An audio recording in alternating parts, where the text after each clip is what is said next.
चलिए ठीक है। Thank you so much everybody. One by one हम हमारी जो डिस्कशन है इसको हम स्टार्ट कर लेते हैं। जैसा कि आप सब जानते हैं कि लास्ट क्लास में जो आपकी मेरे साथ लास्ट क्लास हुई थी ये प्रेजेंटेशन एंड कम्युनिकेशन से पहले, तो मैंने उसके बाद एक ऑर्डर प्लेस किया था, पर वो इन्वेंट्री अभी तक वेयर हाउस पे डिलीवर नहीं हुई है। तो फिलहाल हम शिपमेंट की क्लास इसलिए एक हफ्ता लेट करेंगे, क्योंकि वही बात है, जब इन्वेंट्री डिलीवर होगी तभी जाके मैं आपका लाइव शिपमेंट प्लान वगैरह आपको शो करवा सकूंगा। तो फिलहाल आज जो हम क्लास हमारी होगी basically it will be about brand approval, और ये एक बहुत ही ज्यादा हॉट टॉपिक है। जब हम बात करते हैं अमेजोन एफबीए होलसेल के हवाले से, तो बहुत सारे लोगों ने सुना हुआ होता है या लोगों को एक मिसकंसेप्शन होता है कि ब्रांड अप्रूवल नहीं मिलता या बहुत डिफिकल्टी से मिलता है। तरह तरह के मिथ्स आप लोगों ने सुने हुए होते हैं, जबकि हकीकत थोड़ी सी मुख्तलिफ है। क्या स्टूडेंट्स गलतियां करते हैं, किस वजह से ब्रांड अप्रूवल आसानी से नहीं मिल रहा होता, ये सारी चीजें वन बाय वन हम डिस्कस करेंगे। और एक ब्रांड अप्रूवल की राइट स्ट्रेटेजी क्या है, ये भी आज हमने साथ साथ यहाँ पे डिस्कस कर लेनी है। बिस्मिल्लाहिर्रहमानिर्रहीम। अच्छा, देखिए आप सब लोग इस चीज को जहन में रखें कि हमें ब्रांड अप्रूवल सबसे पहले क्यों नहीं मिलता, क्या रीजंस हैं जिसकी वजह से ब्रांड अप्रूवल ऑब्टेन करना आम लोगों के लिए काफी ज्यादा डिफिकल्ट कंसिडर किया जाता है। सबसे पहले देखिए मैं आपको ये बात बताता चलूं, ब्रांड अप्रूवल हर किसी के लिए है ही नहीं। कोई क्लाइंट या कोई स्टूडेंट ये चीज बोलता है कि मेरा बजट $5,000 है, $4,000 है, $7,000 है, $3,000 है, तो आप लोगों का तो रोड मैप हमेशा यही होना चाहिए कि हमने डिस्ट्रीब्यूटर से इन्वेंट्री खरीदनी है और रीसेल करनी है। आप में से जो लोग ये कहते हैं कि हमारा बजट $10,000 या $15,000 या $20,000 से ज्यादा है, तो ब्रांड अप्रूवल उन लोगों के लिए है। यानी ब्रांड अप्रूवल मिनिमम भी उन लोगों के लिए है जिनकी इन्वेस्टमेंट $10,000 से ज्यादा हो। या फिर आप में से वो लोग जो कि एज अ सर्विस प्रोवाइडर काम करना चाहते हैं, तो उन लोगों के लिए ये एक अच्छी स्किल बन सकती है, क्योंकि मार्केट में इस स्किल की बहुत ज्यादा डिमांड रहती है।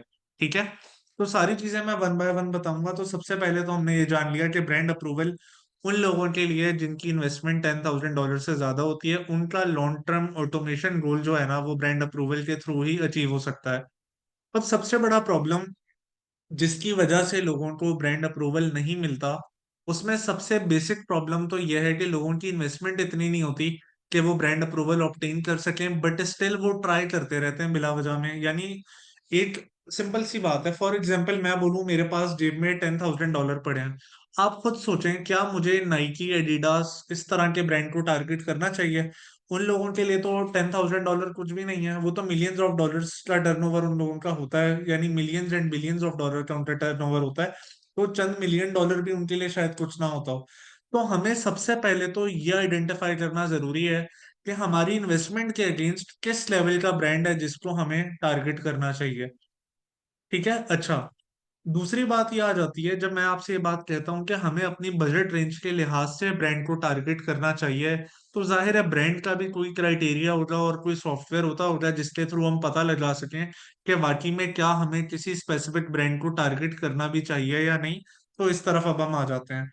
इस चीज के लिए जो टूल हम यूज करते हैं वो है smart stout. Smart stout tool किस तरीके से यूज होता है मैं आपको बता देता हूँ, और इसका रीजन क्या है। बेसिकली जो इसका मेन पर्पस है ना, it is used for brand hunting, targeting brands to check if the brand will provide approval directly or not। ये इसका एक ब्रांड फीचर होता है। इसके अंदर बेसिकली स्मार्ट स्टाउट हमें बता देता है कि क्या ये ऐसा ब्रांड है जिसको आप अगर अप्रोच करें तो ये ब्रांड आपको अप्रूवल देगा या नहीं देगा, इसमें कितना पोटेंशियल है, क्या ये नए सेलर्स के साथ फ्रेंडली है कि नहीं है। इस चीज का आइडिया या प्रोडक्ट या फिर ब्रांड आइडिया हमें स्मार्ट स्टाउट बता देता है कि हाँ जी ये कुछ पोटेंशियल ब्रांड्स हैं जिनको अगर आप अप्रोच करें तो आपको यहाँ से अप्रूवल मिलने के चांसेस कंपैरेटिवली ज्यादा होंगे। अच्छा, अब स्मार्ट स्टाउट भी हमें कोई रैंडम प्रोडक्ट तो नहीं बता देता ना, रैंडम ब्रांड नेम्स तो नहीं दे देता। एक स्पेसिफिक क्राइटेरिया है जो हम स्मार्ट स्टाउट में एंटर करते हैं, उसकी बेसिस पे स्मार्ट स्टाउट हमें बताता है कि किस कैटेगरी में कौन से ऐसे प्रोडक्ट हैं, सॉरी कौन से ऐसे ब्रांड हैं जो कि शायद आपके लिए आसान हो, अगर आप उन्हें अप्रोच करते हैं अप्रूवल्स के पर्पस के लिए, उन्हें कन्विंस करना आपके लिए आसान हो। अब जब हम ब्रांड हंटिंग की बात करते हैं ना, तो इस पे कैटेगरी का तो कोई मसला ही नहीं है ना, क्योंकि जब आप डायरेक्ट ब्रांड के साथ डायरेक्ट थ्रू होने जा रहे हैं, तो नो मैटर कौन सी कैटेगरी आप अपने लिए टारगेट करें, चाहे गेटेड हो चाहे अनगेटेड हो, कोई भी कैटेगरी आप टारगेट कर सकते हैं। दूसरी बात, जो भी ब्रांड आपने अपने लिए टारगेट करना है उसमें मैक्सिमम जो परसेंटेज होनी चाहिए ना amazon की, वो अप टू 35% एक्सेप्टेबल है। जितनी amazon की परसेंटेज कम होगी उतनी अच्छी बात है। amazon बिल्कुल भी वो ब्रांड ना बेच रहा हो ये तो बहुत ही अच्छी बात है। लेकिन अगर amazon बेच भी रहा है कोई स्पेसिफिक ब्रांड के प्रोडक्ट, तो उस ब्रांड की ओवरऑल लिस्टिंग्स में जो amazon की परसेंटेज है वो अप टू 35% हो। यानी कि आउट ऑफ 100% 35% ऐसे प्रोडक्ट हो सकते हैं जो कि वो स्पेसिफिक ब्रांड फॉर एग्जांपल जो है जिसमें उसकी अमेजोन के साथ जो है कोलेब्रेशन हो या अमेजोन बेच रहा हो उसका पार्टनर बन के। लेकिन 65% ऐसे प्रोडक्ट भी उस स्पेसिफिक ब्रांड के होने चाहिए जिसमें अमेजोन की कोई प्रेजेंस ना हो, जिसको सिर्फ और सिर्फ थर्ड पार्टी सेलर्स कर रहे हो। एक ब्रांड नए सेलर से साथ फ्रेंडली है, उन्हें अप्रूवल देने के चांसेस ज्यादा है। इस चीज की निशानी ये होगी कि एवरेज नंबर ऑफ सेलर्स या average number of FBA sellers more than 5 होगा। यानी ज्यादा सेलर्स अगर हमें एक ब्रांड में नजर आ रहे हैं, सो दैट मीन्स के कंपैरेटिवली आसानी से ये चांस दे देता है, तभी इतने लोग बेच पा रहे हैं। अगर कोई ऐसा ब्रांड आपको नजर आता है जिसमें एक या दो ऑन एवरेज सेलर्स नजर आ रहे हैं, दैट मीन्स कि इसकी बड़ी स्ट्रिक्ट पॉलिसीज हैं और ये बहुत कम लोगों को अलाउ करता है रीसेलिंग। तो जितने ज्यादा सेलर्स अगर हमें नजर आएंगे ना किसी स्पेसिफिक ब्रांड में, तो हमें वहां पे अपने लिए चांस थोड़ा ज्यादा, आप कह लें, हमें नजर आ रहा होगा। क्योंकि जब उसने इतने सारे और सेलर्स को अलाउ किया है तो दैट मीन्स कि वो आसानी से कन्विंस हो जाता है, तो आपके लिए भी चीजें आसान हो सकती हैं। इसके अलावा जो भी ब्रांड आपने अपने लिए चूज करना होता है, उस पे जो प्रोडक्ट की सेलिंग प्राइस है ऑन एवरेज, ज्यादातर उनके प्रोडक्ट वो होने चाहिए जिनकी अमेजोन पे सेलिंग प्राइस मोर देन 18 या मोर देन $20 हो, तो अच्छी बात है। क्योंकि प्रोडक्ट एनालिसिस के टाइम पे भी मैंने बताया था, जितने ज्यादा आप कह लें, जितना जितना ज्यादा प्रोडक्ट की सेलिंग प्राइस होगी ना, उतना ही ज्यादा चांस होगा कि आपको वहां पे प्रॉफिट हो सके। इसके अलावा एक ब्रांड बड़े लेवल का ब्रांड है या छोटे लेवल का ब्रांड है, ये चीज उसके रेवेन्यू से पता चलती है। एक ब्रांड छोटा है तो ऑब्वियसली उसका रेवेन्यू कम होगा, बहुत बड़ा ब्रांड है तो उसका रेवेन्यू बहुत ज्यादा होगा। तो मैं जो आपको एक मंथली रेवेन्यू की रेंज बता रहा हूँ ना, वो है यानी हमने अपने लिए ऐसा ब्रांड ढूंढना है जो कि अमेजोन पे $150,000 से लेकर $2 million तक का रेवेन्यू जनरेट करता हो। ये वाला क्राइटेरिया उन लोगों के लिए जिनकी इन्वेस्टमेंट $10,000 से लेके 50, 60, 70,000 डॉलर तक की है। उन लोगों के लिए यही क्राइटेरिया है। अगर अब आप चाहते हैं कि नहीं, मुझे और बड़े ब्रांड को टारगेट करना है, मेरे पास लेट सपोज $1 million की इन्वेस्टमेंट है, तो फिर आप अपनी ये जो मैक्सिमम प्राइस रेंज है इसको 5, 7, 8, 10 मिलियंस तक भी बढ़ा सकते हैं। वो आपकी मर्जी है। लेकिन जितने बड़े ब्रांड की तरफ जाएंगे ना, उसकी फिर रिक्वायरमेंट भी उतनी ज्यादा होंगी।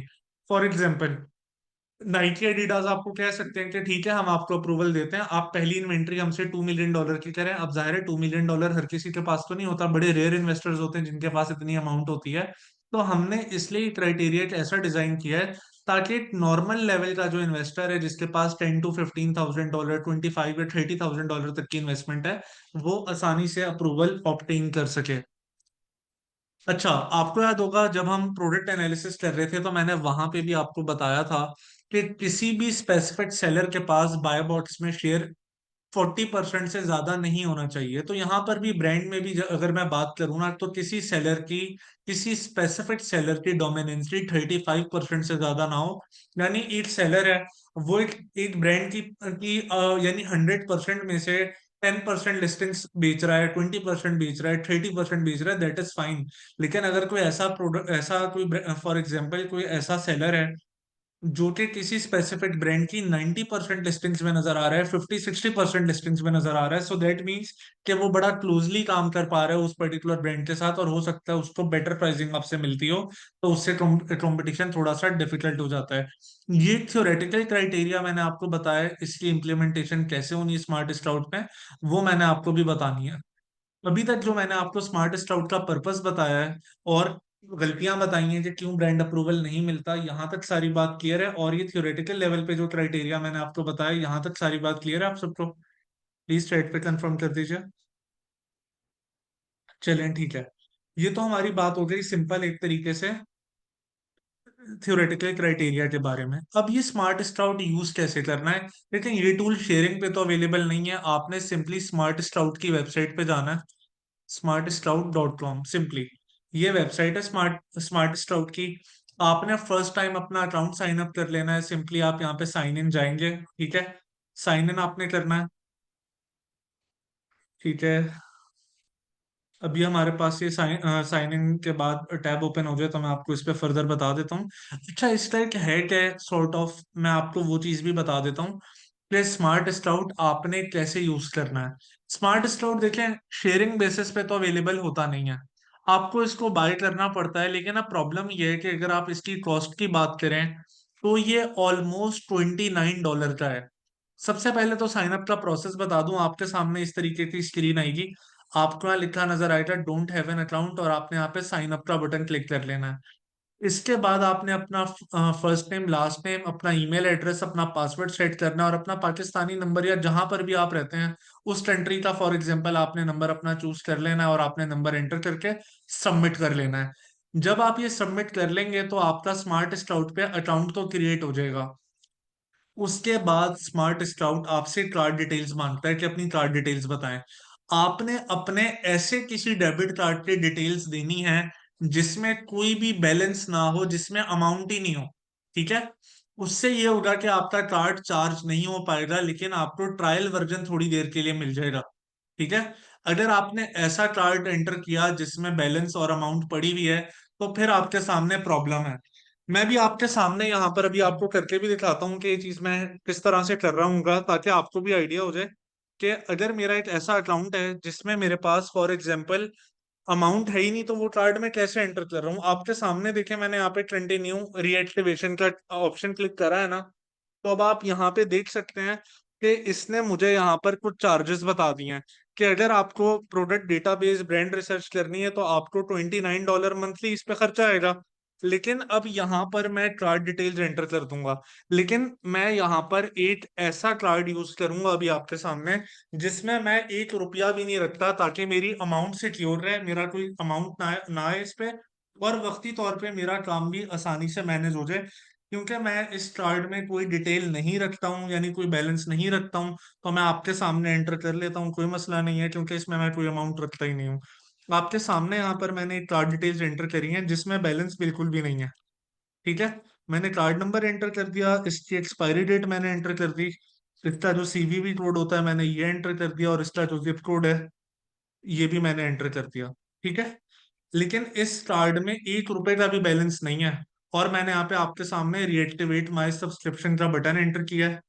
तो अभी आप खुद यहाँ पे देखिएगा कि वक्ती तौर पे काम करने लगेगा टूल, जबकि मेरे इस कार्ड में कोई बैलेंस नहीं है। तो ये एक वाहिद तरीका है जिसके थ्रू आप फ्री में भी इसको सम टाइम यूज कर सकते हैं, यानी एक आध दिन 12-15 घंटे निकाल देता है। ठीक है, आप ये देख सकते हैं आपके सामने लॉगिन हो गया है, जबकि मैंने एक ऐसा कार्ड यूज किया है जिसमें $1 का भी बैलेंस मौजूद नहीं था। तो ये इसका एक छोटा सा हैक है, तो मैंने सोचा मैं आपको बता दूं।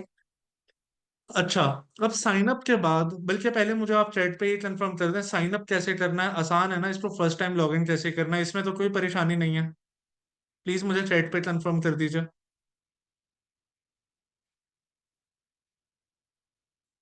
जी प्लीज मुझे चैट पे सब लोग बता दीजिए, इसका साइन अप का प्रोसेस क्लियर है आप सबको। अच्छा साविज भाई, अगर इस तरह का कार्ड आपके पास नहीं है तो आपके रिश्तेदारों में किसी ना किसी के पास तो ऐसा कार्ड होगा ना, उसका यूज कर लें। लेकिन हर किसी के पास कोई ना कोई ऐसा बैंक अकाउंट स्पेयर में रखा हुआ होता है जिसको कोई यूज नहीं कर रहा होता। कुछ नहीं है तो अपना नया पे या सादा पे का अकाउंट बना लें, उसको यूज कर लें जिसमें बैलेंस ना डालें। अगर अमाउंट आपके बैंक अकाउंट में होगी तो कार्ड चार्ज हो जाएगा, अगर अमाउंट नहीं होगी तो आपका कार्ड चार्ज नहीं होगा। 24 घंटे बाद ये काम करना टूल खुद ही बंद कर देगा, पर आपको तो थोड़ी देर के लिए यूज करना है ना, तो जितनी देर के लिए यूज करना है उतनी देर के लिए एक छोटा सा है कि आप यूज कर सकते हैं। एनीवेज, अब इसको यूज कैसे करना है, इसमें से हमने ब्रांड हंटिंग करनी कैसे, ये जो क्राइटेरिया मैंने बताया है, इसकी इम्प्लीमेंटेशन कैसे होनी है। आपने सिंपली स्मार्ट स्टाउट पे आना है। यहाँ पर आप देखें, यहाँ पे आपको ब्रांड्स के नाम से टैब लिखा नजर आ रहा है, लिखा brand start here, dig into how any brand is performing on Amazon। आपने सिंपली इसको क्लिक किया, और यहाँ पे पर्पल कलर में लिखा हुआ नजर आ रहा है ओपन टूल, आपने ओपन टूल को क्लिक कर दिया। यहाँ पर अब आप देखें तरह तरह के ब्रांड नेम्स वगैरह आ रहे हैं, पर अब हमने क्राइटेरिया एंटर करना है ताकि हम थोड़ा सा फिल्टर आउट कर लें। Amazon पे तो 4,54,000 ब्रांड सेल होते हैं, पर हमें तो अपने लिहाज से देखना है ना। आपके सामने मैंने यहाँ पे फिल्टर्स को क्लिक करा, फिल्टर को, इसके बाद मैंने कुछ बेसिक लेवल का क्राइटेरिया एंटर करा। सबसे पहला क्राइटेरिया मैंने ये करना है कि मैंने अपने लिए प्राइमरी मीन कैटेगरी चूज करनी है। लेट सपोज मीन कैटेगरी में मैंने जो है ब्यूटी एंड पर्सनल केयर को लेट सपोज चूज कर लिया। ये मैंने पहला क्राइटेरिया एंटर कर दिया, कैटेगरी चूज कर ली। यानी कोई सी भी आप चूज कर सकते हैं ना, एक कैटेगरी मैंने चूज कर ली। इसके बाद प्राइमरी सब कैटेगरी इसको इग्नोर करेंगे। एस्टिमेटेड मंथली रेवेन्यू, ये इंपॉर्टेंट है। यहां पर मैंने लिखा कि मिनिमम रेवेन्यू होना चाहिए ब्रांड का $150,000 और मैक्सिमम होना चाहिए $2 मिलियन। ठीक है, $2 मिलियन तक की मैंने मैक्सिमम लिमिट लगा दी। जिसके पास इन्वेस्टमेंट ज्यादा है वो चाहे तो इसको बढ़ा भी सकते हैं, ये आपकी मर्जी है। इसके बाद प्रोडक्ट की एवरेज प्राइस पे मैंने क्राइटेरिया एंटर करा कि मिनिमम $18 होनी चाहिए एवरेज प्राइस। ज्यादा जितनी मर्जी हो जाए, कोई मसला नहीं है। मैक्सिमम चले 100 तक कर लें, ताकि बहुत ज्यादा एक्सपेंसिव आइटम्स भी ना नजर आ रहे हो आपको। फिर एवरेज एफबीए सेलर के कितने सेलर्स एफबीए कर रहे हो, मैंने कहा मिनिमम 5 कर रहे हो। और एवरेज सेलर्स भी कम से कम 5 तो हों, यानी ओवरऑल कम से कम 5 लोग बेच रहे हो वो ब्रांड। इसके बाद मैंने कहा जो भी डोमिनेंट सेलर है ना, उस डोमिनेंट सेलर की जो मैक्सिमम परसेंटेज है वो भी 35% से ज्यादा नहीं होनी चाहिए। मैक्सिमम पे 35 एंटर कर दिया। और amazon की भी परसेंटेज मैंने बता दी कि भाई मैक्सिमम 35 होनी चाहिए। टोटल ये क्राइटेरिया एंटर करना है आपके सामने, कोई कंफ्यूजन वाली या कोई इसमें लंबी कोई खिचड़ी नहीं पकी हुई, सिंपल सी बात है। amazon की मैक्सिमम परसेंटेज 35 पे सेट करी है और डोमिनेंट सेलर की भी सेट कर दी है कि मैक्सिमम 35% से ज्यादा कोई स्पेसिफिक सेलर उस ब्रांड पे डोमिनेंसी ना शो कर रहा हो। फिर मैंने बता दिया कि भाई एवरेज नंबर ऑफ सेलर कम से कम मिनिमम 5 होने चाहिए, ज्यादा तो जितने मर्जी हो जाए अच्छी बात है। एवरेज सेलिंग प्राइस मैंने बता दी कम से कम 18 हो, मैक्सिमम 100 हो। मैं चाहूँ तो 100 हटा भी दूं, कोई फर्क नहीं पड़ता इससे। ब्रांड का मिनिमम और मैक्सिमम रेवेन्यू चूज कर लिया कि भाई इस लेवल का ब्रांड हो ताकि हम उसको अप्रोच कर सकें। यानी $2 मिलियन से ज्यादा कमाने वाला जो ब्रांड है ना, वो फिर बहुत बड़े लेवल के हो जाएंगे, उनके लिए फिर आपको इन्वेस्टमेंट ज्यादा चाहिए होगी। और अगर आप ये $1.5 लाख से कम वाले ब्रांड पे जाएंगे तो वो फिर इतने छोटे ब्रांड हो जाएंगे कि उनसे आपको कोई खास फायदा नहीं होगा। तो हमें मुनासिब लेवल के ब्रांड ढूंढना है। इसके अलावा मैंने यहाँ पे कैटेगरी चूज करी है, सिर्फ इतना सा क्राइटेरिया एंटर किया है और यहाँ पे अप्लाई का बटन मैंने क्लिक कर दिया है। इतना सा प्रोसेस है आपके सामने। यहाँ पर अभी देखिएगा कुछ ब्रांड नेम्स आपको खुद यहाँ पे नजर आ जाएंगे। अभी देखते हैं कि हमारे इस क्राइटेरिया के मुताबिक कितने ब्रांड नेम्स हमें यहाँ पे नजर आते हैं, देख लेते हैं। अब आप ये देखें इस स्पेसिफिक कैटेगरी में कोई 20 के करीब हमारे पास यहाँ पे ब्रांड नेम आए थे। अभी दोबारा डेटा लोड कर रहा है, ठीक है। इसको हमने रिमूव कर दिया। अब आप ये देखें 1 to 20 ऑफ 20 लिखा है, दैट मीन्स टोटल 20 ब्रांड ऐसे हैं इस कैटेगरी में जो हमें नजर आ रहा है कि हाँ जी मुनासिब लेवल का शायद इसमें हमें फायदा हो जाए। अगर अब आप बात करें, सबसे पहला जो ब्रांड नेम हमें नजर आया इसका नाम है मैट, और ये basically beauty and personal care में लिपस्टिक इसकी सब कैटेगरी है। अगर आप इसका मंथली रेवेन्यू देखें तो मंथली रेवेन्यू इसका $1.7 मिलियन के करीब है। एवरेज सेलिंग प्राइस इसकी 33.47 है। इसके प्रोडक्ट की average number of FBA seller इसमें ऑलमोस्ट 7 है। और total average number of seller 11.7 है। यानी 11.7 में से 7 सेलर वो हैं जो एफबीए कर रहे हैं और 3 से 4 सेलर वो हैं जो फुलफिलमेंट बाय मर्चेंट एफबीएम कर रहे हैं बेसिकली। फिर जो डोमिनेंट सेलर है ऑथेंटिक ब्रांड के नाम से है, और उसकी जो परसेंटेज है आप देख सकते हैं सिर्फ और सिर्फ ये 10.4 है। मीन्स के सेलर की कोई बहुत खास डोमिनेंसी भी नहीं है। फिर इसने एस्टिमेटेड सेल में बता दिया कि 61,000 यूनिट इसके बिकते हैं, पर Amazon का शेयर इसमें सिर्फ 7% है। यानी 7% ब्रांड की सेल जो है ना वो Amazon के पास आती है, बाकी सारी दूसरे थर्ड पार्टी सेलर्स में जाती है। सो ये भी अच्छी बात हमें नजर आई है। प्रोडक्ट की रेटिंग भी अच्छी है, 4 स्टार से ज्यादा चल रही है। और 652 प्रोडक्ट Amazon पे ये ब्रांड सेल कर रहा है, तो इसमें काफी पोटेंशियल नजर आ रहा है हमें। इसी तरह अगर मैं बेनिफिट का के नाम से जो ब्रांड है इसकी बात करूं, तो ये $1.4 मिलियन का रेवेन्यू बना रहा है। इसके प्रोडक्ट की एवरेज सेलिंग प्राइस 27.4 है। Average number of FBA seller इसके 6.1 है और टोटल नंबर ऑफ सेलर इसके तकरीबन 8.8 है। इसमें जो डोमिनेंट सेलर है वो Amazon ही है, लेकिन Amazon का शेयर कितना है, सिर्फ 9.5% है। ठीक है, कोई बहुत ज्यादा डोमिनेंसी इसकी लिस्टिंग्स में नहीं है। और टोटल सेल का भी खाली 21% हिस्सा इसको मिल रहा है Amazon को। बाकी सारी सेल थर्ड पार्टी सेलर्स में जा रही है। एवरेज रेटिंग भी ठीक है। तो बजाहिर तो मुझे आइडिया हो गया कि ठीक है, अगर मैं इन दो ब्रांड्स को टारगेट करूं फॉर एग्जांपल, तो ये मुनासिब लेवल का हमें काम करके दे सकते हैं, शायद हमें इससे फायदा हो जाए। पर मैं अभी भी श्योर नहीं हूँ। मुझे श्योरिटी के लिए क्या करना है वो चीज मैं अभी आपको बताता हूँ। अब देखिए, अब पॉइंट क्या है। अब आप खुद सोचें, अगर मैं स्मार्ट स्टाउट की बेसिस पे इन दो ब्रांड्स को टारगेट करूं, मैं इन पे एफर्ट करूं और ये मान भी जाते हैं, कन्विंस भी हो जाते हैं कि ठीक है आप हमारे प्रोडक्ट बेच लें। लेकिन अगर इन ब्रांड्स का कोई प्रोडक्ट हमारे प्रोडक्ट हंटिंग के क्राइटेरिया पे पूरा नहीं उतरता, यानी ब्रांड हंटिंग क्राइटेरिया डिफरेंट है, प्रोडक्ट हंटिंग तो डिफरेंट है ना। हमें ब्रांड हंटिंग करने से ये ब्रांड नेम्स तो मिल गए, लेकिन ये जानना भी तो जरूरी है कि इन ब्रांड के कितने ऐसे प्रोडक्ट हैं जो हमारे एक्चुअल प्रोडक्ट हंटिंग के क्राइटेरिया में फॉल करते हैं। तो उस चीज के लिए आपको फिर कीपा की जरूरत पड़ जाती है यहाँ पर। आपको याद होगा कीपा के बारे में हमारी पहले बात हुई थी। तो अब हम यहाँ पे कीपा पे आ जाते हैं। आपके सामने मैंने यहाँ कीपा ओपन किया है, और आपने सिंपली प्रोडक्ट हंटिंग का जो क्राइटेरिया है ना वो एंटर कर लेना है, जो कि आपको रट चुका होगा अब तक। तो आपके सामने मैं उसी क्राइटेरिया को यहाँ पे दोबारा से एंटर करके दिखा देता हूँ कि अब आपने करना क्या है। आपने बीएसआर सेलेक्ट कर लिया 1 to 65,000 करंट में, और 90 डेज में भी लिख लिया 1 to 65,000। जो हमारा डिस्कशन थी पुरानी वही बात है। बाय बॉक्स प्राइस मैंने कहा था मिनिमम $18 या $20 होनी चाहिए। Amazon आउट ऑफ स्टॉक होना चाहिए। सिंपली वही बात जो पुरानी क्लासेस में करवाई गई है वही मैंने यहाँ पर करा है, और इसमें कोई नई चीज नहीं है। फिर हमने इसको स्क्रॉल डाउन किया आपके सामने। इस दफा मैं कैटेगरी चूज नहीं करूंगा। यहाँ पर छोटा सा ट्विस्ट है। यहाँ पे मैं कैटेगरी को स्क्रॉल डाउन करते हुए यहाँ पर एक ऑप्शन आएगा, यहाँ पे जहाँ पे ये लिखा हुआ है is one of the brand. जिस ब्रांड की मैं हंटिंग कर रहा हूँ ना उसका नेम लिख दूंगा। लेट सपोज मैं बेनिफिट पे देखना चाहता हूँ। मैंने यहाँ पे सिंपली बेनिफिट को चूज कर लिया कि मुझे सिर्फ बेनिफिट के हवाले से बताएं आप। मैं ब्रांड स्पेसिफिक हो गया। अब आप देखें 31 नंबर ऑफ प्रोडक्ट आ रहे हैं। इसके बाद मैं दोबारा स्क्रॉल डाउन करूंगा, मैंने कहा नंबर ऑफ सेलर कम से कम 4 होने चाहिए। और बाकी जो हमारा हंटिंग का क्राइटेरिया वो एंटर कर लेता हूँ। बायबॉट सेलर मैंने कह दिया थर्ड पार्टी होना चाहिए, हमारे जैसा अमेजोन ना हो। इररेलेवेंट टैब्स को हम दोबारा से इग्नोर करेंगे जैसे हम पहले करते आए हैं। फिर मैंने कहा डिजिटल आइटम्स ना हो, ई बुक ना हो। वेरिएशंस का इतना इसमें इशू नहीं है फिलहाल। जब हम ब्रांड हंटिंग की बात कर रहे हैं, आप चाहें तो वेरिएशन को भी हटा सकते हैं। इसके बाद आपने स्क्रॉल डाउन करते हुए जाना है। आपने कहना है स्टार रेटिंग कम से कम 4 स्टार होनी चाहिए। प्रोडक्ट का रिव्यू काउंट मिनिमम 70 होना चाहिए। इसके बाद आपने कह दिया कि अमेजोन इन स्टॉक भी ना हो, प्री ऑर्डर में भी ना हो, बैक ऑर्डर में भी ना हो। और इसके बाद लास्ट में आपने कहा आइटम का वेट मैक्सिमम 2 kg होना चाहिए। जब मैंने ये क्राइटेरिया अपने पास कीपा में एंटर किया है, तो उसकी बेसिस पे बजाहिर ये मुझे बता रहा है कि कोई 24 प्रोडक्ट ऐसे हैं इस ब्रांड के जिसमें आप जा सकते हैं। ठीक है, ये मुझे बजाहिर कीपा बता रहा है। अब देखिए, मैंने तो इतना किया, लेकिन आप लोगों ने क्या करना है।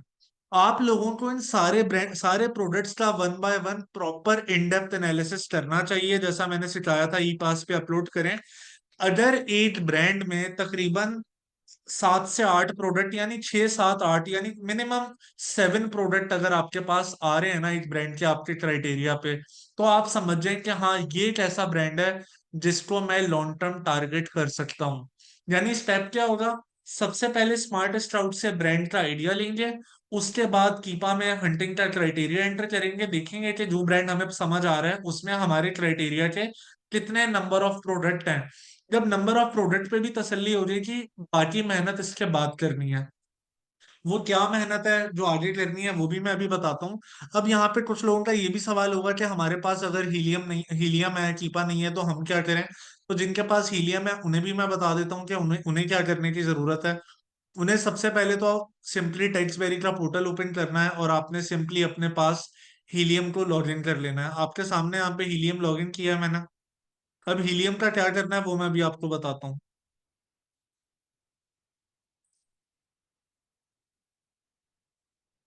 अच्छा, ये हमारे पास हीलियम टैब आ गया। हीलियम में आप सबको याद होगा कि हमने यहाँ पे सिंपली टूल्स में जाना होता है, और यहाँ पे हम ब्लैक बॉक्स को चूज कर लेते हैं। तो यहाँ पे मैंने वही किया है, कोई और चीज मैंने नहीं करी है। यहाँ पर भी हम एडवांस में जाते हैं और अपना वही काम जो हमने पहले किया था ना वही काम मैं करने जा रहा हूँ कि रिव्यू काउंट मिनिमम 70 हो, स्टार रेटिंग मिनिमम 4 हो, बीएसआर 1 to 65,000। वही पुरानी बात है, इसमें कोई नई चीज नहीं है। हमारे पास फुलफिलमेंट amazon और ये हो गया, आइटम का वेट मैक्सिमम 4 पाउंड हो गया, नंबर ऑफ सेलर मिनिमम 4 हो गए। इसके बाद यहाँ पर जो खास बात मैंने करनी है, एज इन का रेवेन्यू कम अज कम $5,000 या $7,000 हो गया, सेल कम अज कम 250 या 200 प्लस होनी चाहिए। अच्छा, अब आपने करना क्या है, जो ब्रांड आपने ढूंढना है ना उसका नाम यहाँ पर आपने एग्जैक्ट लिख देना है, बिल्कुल ठीक है। अगर आप यहाँ पे सर्च करेंगे तो हीलियम भी आपको बता देगा कि उस स्पेसिफिक ब्रांड में कितने प्रोडक्ट हैं जो आपके क्राइटेरिया पे आ रहे हैं, ठीक है। इन सबको वन बाय वन फिर आपने प्रॉपर वे में प्रोडक्ट एनालिसिस करना है।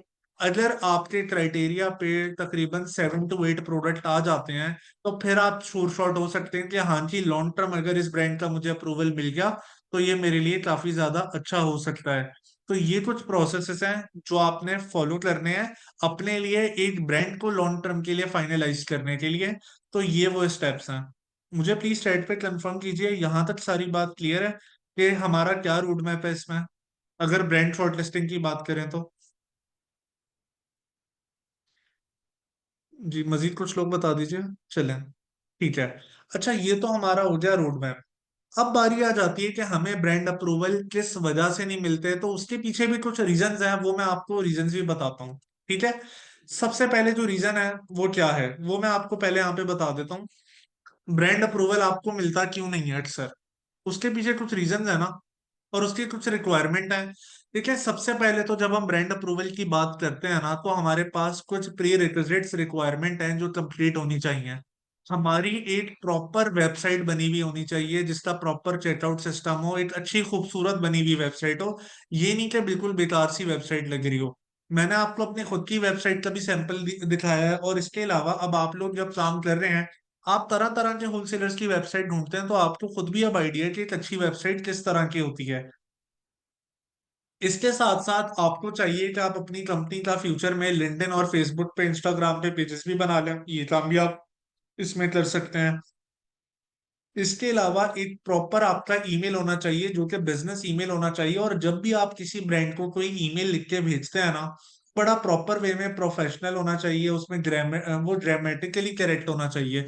ये नहीं कि उसमें स्पेलिंग मिस्टेक्स आ रही हो, उसमें पैराग्राफिंग सही ना हुई भी हो, उसमें ग्रामेटिकल एरर्स नजर आ रहे हो, उसमें सिग्नेचर ना हो। इस तरह की चीजें नहीं होनी चाहिए, प्रॉपर वे में आपने चीजें करनी है। अगर आप ये रिक्वायरमेंट पूरी करते हैं तो फिर आपको अप्रूवल मिलने के चांसेस बढ़ जाते हैं।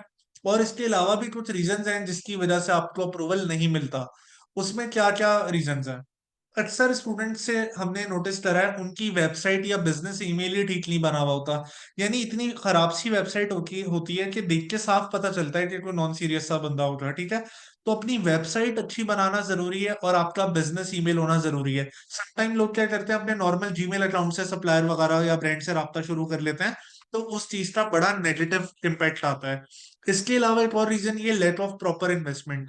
आज आप लोगों को ये चीज समझ आ गई है कि ब्रांड अप्रूवल के लिए एक स्पेसिफिक रिक्वायरमेंट है इन्वेस्टमेंट की, कि कम से कम आपके पास $10,000 से ज्यादा की इन्वेस्टमेंट हो तो आपको ब्रांड अप्रूवल का सोचना चाहिए। अगर आप कहते हैं मेरे पास $6,000 है, $7,000 है, $3,000 है, सो इट्स बेटर कि आप डायरेक्टली डिस्ट्रीब्यूटर के साथ काम करते रहें।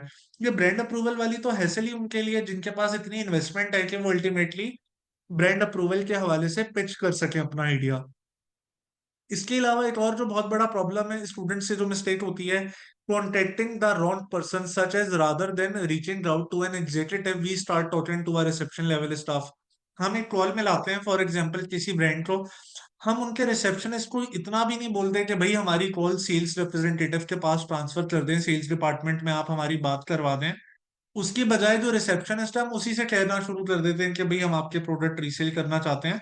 तो जब एक गलत बंदे से काम करेंगे, गलत बंदे के पास जाएंगे, तो अल्टीमेटली रिस्पॉन्स भी अच्छा नहीं मिलेगा। क्योंकि रिसेप्शनिस्ट का ना तो इख्तियार है ना उसका ये काम है कि वो आपको अप्रूवल दे। उसका काम तो इतना है कि वो रेलिवेंट डिपार्टमेंट में ट्रांसफर करे, लेकिन अल्टीमेटली आप बोलेंगे तो बात है ना। अगर आप बोलेंगे ही नहीं कि मेरी कॉल आप ट्रांसफर करें, तो अगला खुद से तो नहीं करेगा। दूसरी बात, फ्लुएंसी इशूज। मैं ये नहीं कहता कि हमारी इंग्लिश बिल्कुल गोरों वाली होनी चाहिए, हो भी नहीं सकती है, वैसी होनी भी नहीं चाहिए, उस लेवल पे नहीं जाती, ठीक है। लेकिन इतनी लैंग्वेज हमारी होनी चाहिए, इतनी हमारी कम्युनिकेशन स्किल होनी चाहिए कि हम अपनी पूरी बात कन्वे कर सकें, और जब दूसरा अपनी बात बता रहा हो तो पूरी बात हम समझ भी सकें।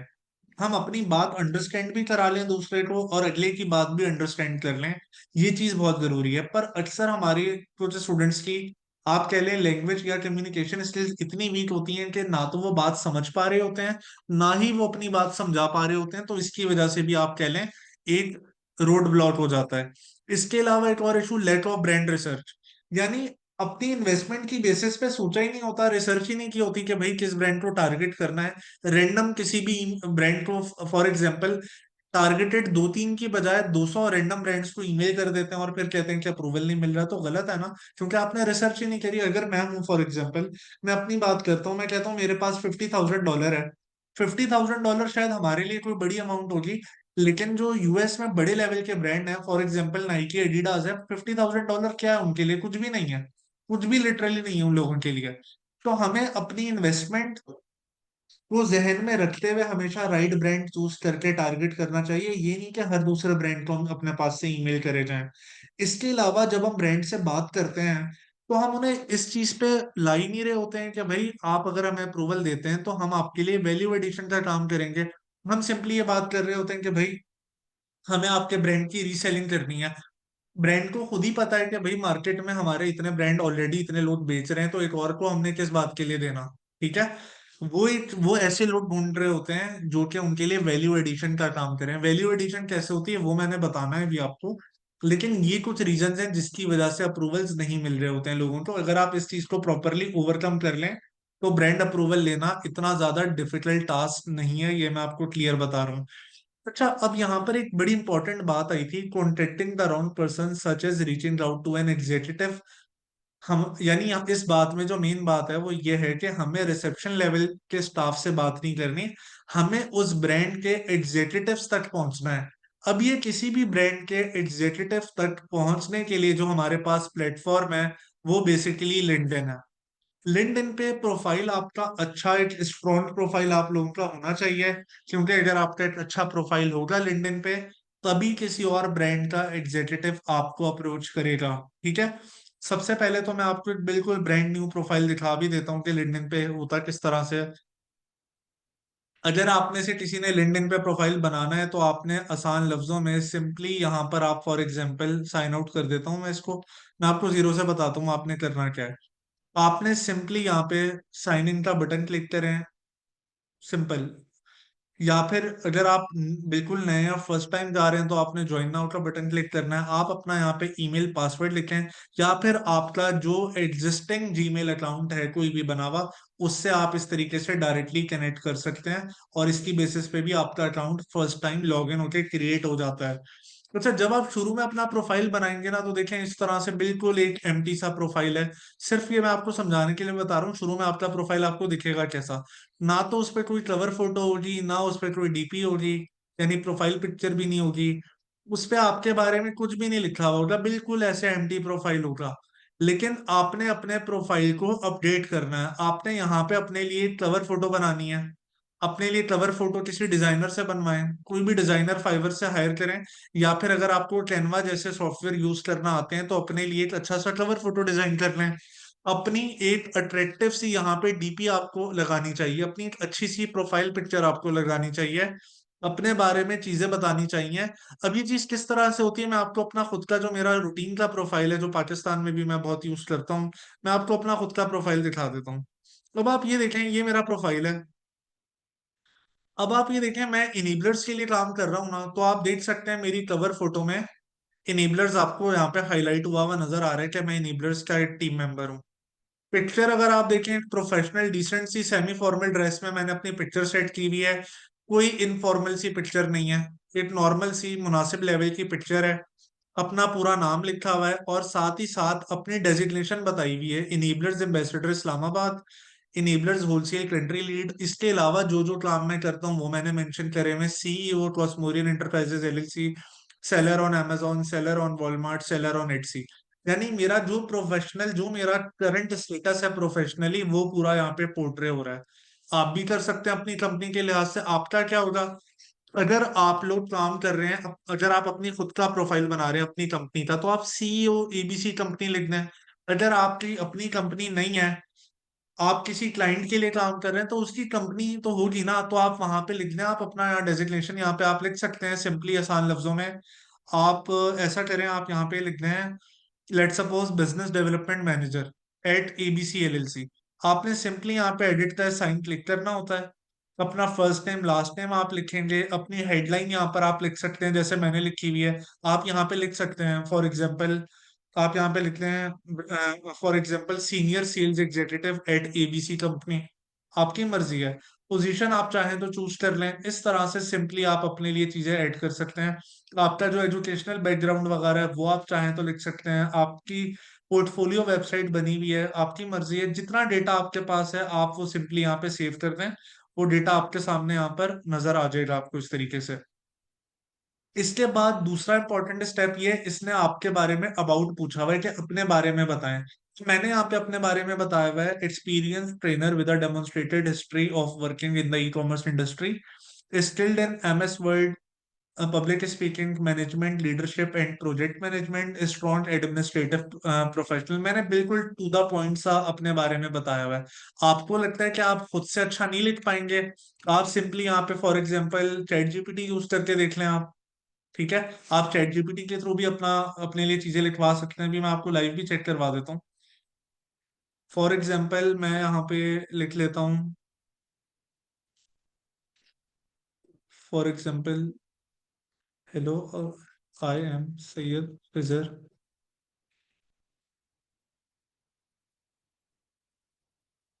And I am the CEO of Cosmorian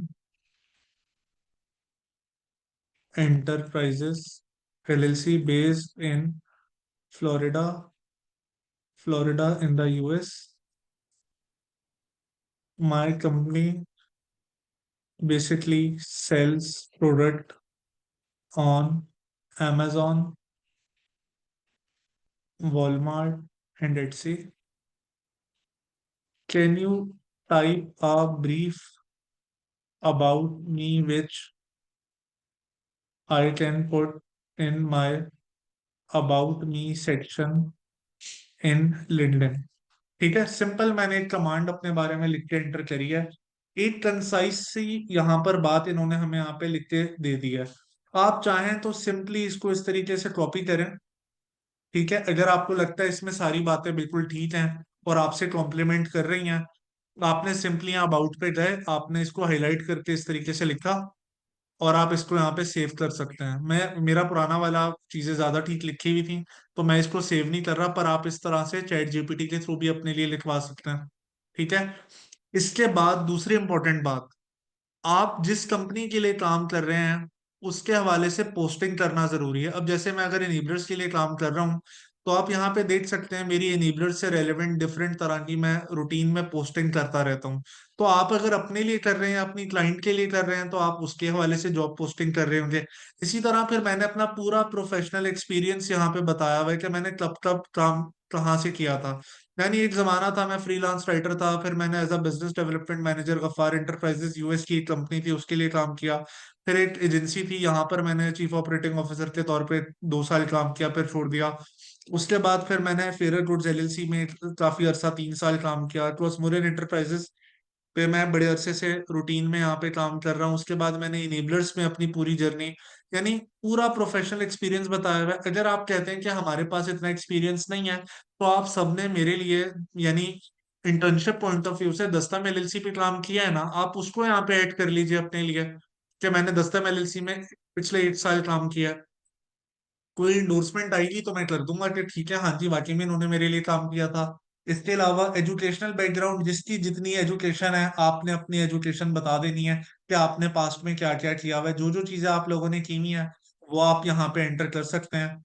इसके अलावा अगर मैं आपसे बात करूं क्या क्या स्किल्स हैं, आप अपनी यहाँ पे थ्रू ऑल स्किल्स पे जाके यहाँ पे प्लस का साइन क्लिक करके अपने लिए जो जो स्किल्स ऐड करना चाहते हैं, जो जो आपको लगता है कि हाँ जी आप में स्किल है, वो आप यहाँ पे एंटर करके सेव कर सकते हैं। अपना स्किल सेट बता सकते हैं।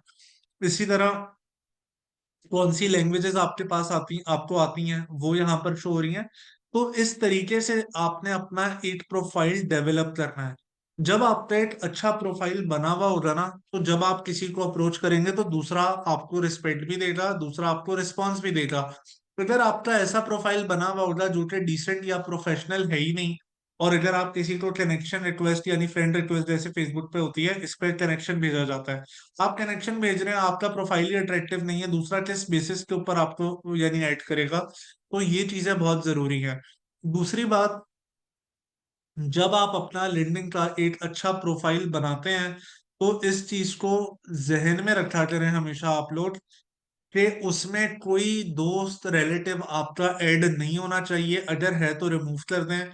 कोई सेलिब्रिटी, कोई क्रिकेटर, कोई एक्टर एक्ट्रेस, कोई फॉर एग्जांपल स्पोर्ट्स पर्सन है, जो इररेलेवेंट लोग है ना, वो आपके लिंक्डइन का हिस्सा नहीं होने चाहिए। लिंक्डइन में आपने सिर्फ उन लोगों को ऐड करना है जो कि डिफरेंट ब्रांड के एग्जीक्यूटिव्स हैं। अब वो हाईलाइट कैसे होते हैं, किस तरह ढूंढे जाते हैं, कैसे ऐड किए जाते हैं, कैसे बात होती है, वो मैं बताऊंगा। लेकिन ये प्रोफाइल आप चाहें तो यूज कर सकते हैं, और मैं भी आपको एक ऐसे बंदे का प्रोफाइल भी दिखाऊंगा जिसके प्रोफाइल से इंस्पायर होकर मैंने अपना प्रोफाइल भी उस तरह से बनाया है। अमेरिकन एक बंदा है, उस कंपनी का मैंने अप्रूवल भी लिया हुआ है, और उसी बंदे ने मेरी हेल्प करी थी। तो मैं आपको भी रियल टाइम भी बताता हूँ, ठीक है।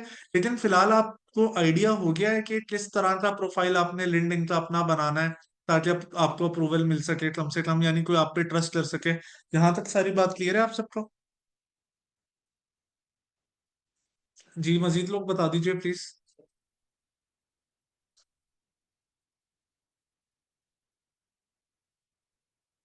ठीक है। अच्छा, एक बात बताता चलूं, देखें लिंक्डइन जो है ना, ये एक प्रोफेशनल प्लेटफॉर्म है, प्लीज ये मेरी रिक्वेस्ट है, इसको फेसबुक की तरह यूज नहीं कीजिएगा कोई गलती से भी। इसको प्योरली प्रोफेशनल पर्पजेस के लिए यूज करना है, सिर्फ और सिर्फ। ये बड़ी इंपॉर्टेंट बात है। अच्छा, एनीवेज, आपका लिंक्डइन का फॉर एग्जांपल एक अच्छा सा प्रोफाइल बना हुआ है, अब आप किसी ब्रांड को अप्रोच करना चाहते हैं कि वो आपको ब्रांड अप्रूवल दे, तो आपने रेलेवेंट ब्रांड के लोग ढूंढने कैसे हैं। लेट सपोज एक ब्रांड है इजी, इसकी हमने जो है नेटलाइट देखी थी, मैंने ब्रांड नेम लिखा और आगे लिख दिया सेल्स मैनेजर।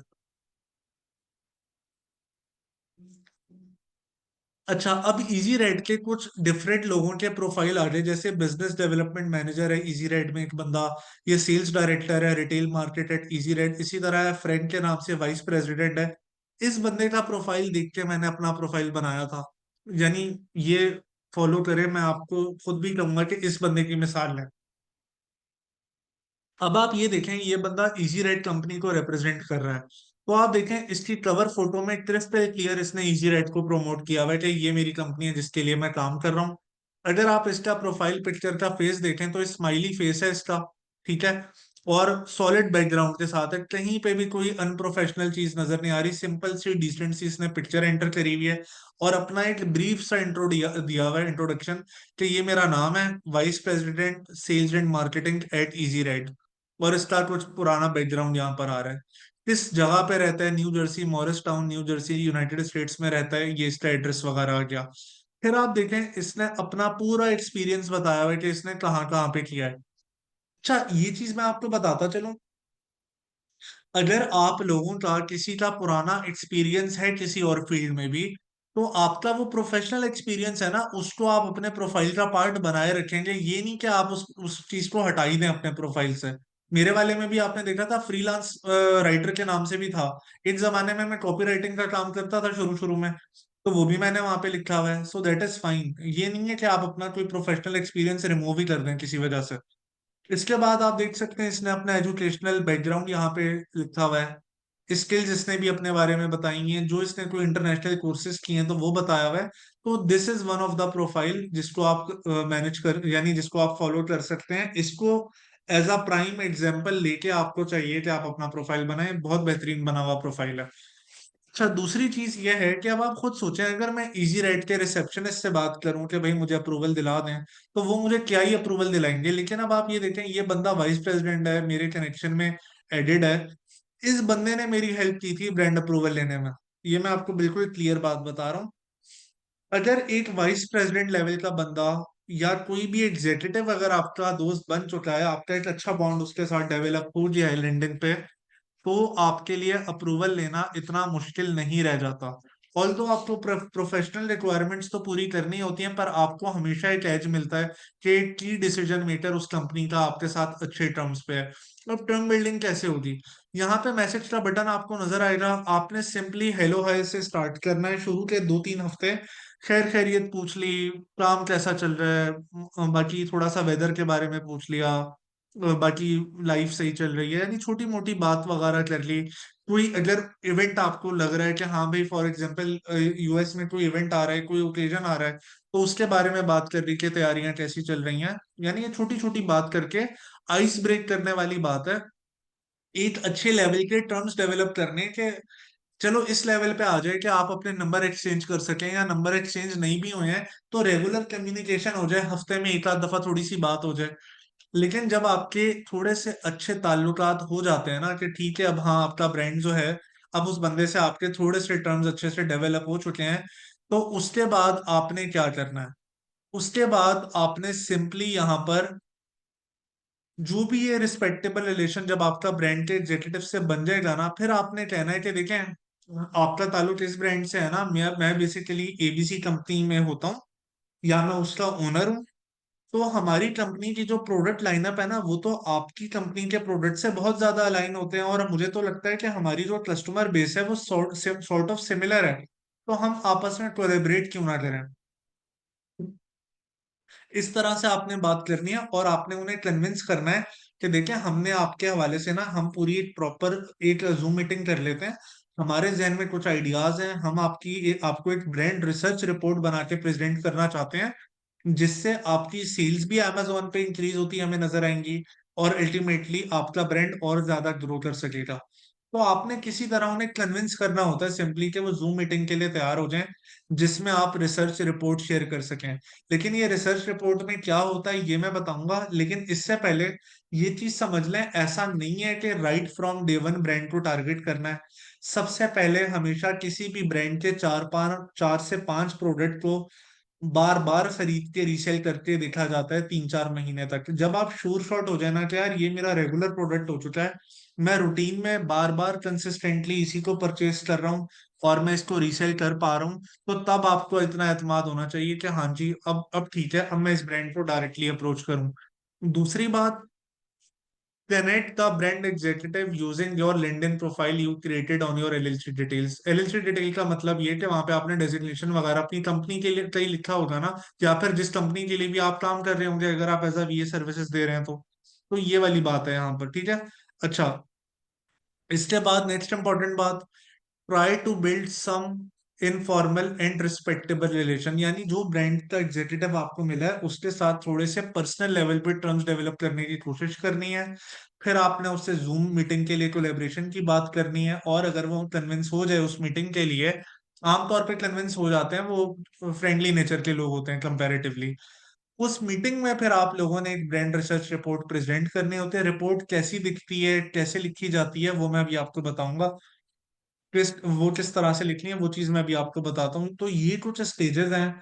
अच्छा, दूसरी बात ये कि जब ब्रांड के किसी एग्जेक्टिव से बात हो ना, जरूरी नहीं है कि हर किसी को ब्रांड रिसर्च रिपोर्ट प्रेजेंट करनी पड़े। समटाइम पहले आप नॉर्मल प्रोफेशनल बेसिक लेवल की कम्युनिकेशन, जो कि हमने पिछली क्लास में मैंने आपको स्क्रिप्ट वगैरह भी बताई थी ना, पहले तो आप उसकी बेसिस पे बात कर सकते हैं। अगर वो कन्विंस हो जाए तो दैट इज फाइन, नहीं होता तो फिर आपने कन्विंस करना है कि भाई किसी तरह आप जूम मीटिंग के लिए तैयार हो जाएं, और उस जूम मीटिंग में आपने list and deficiency report present करनी होती है।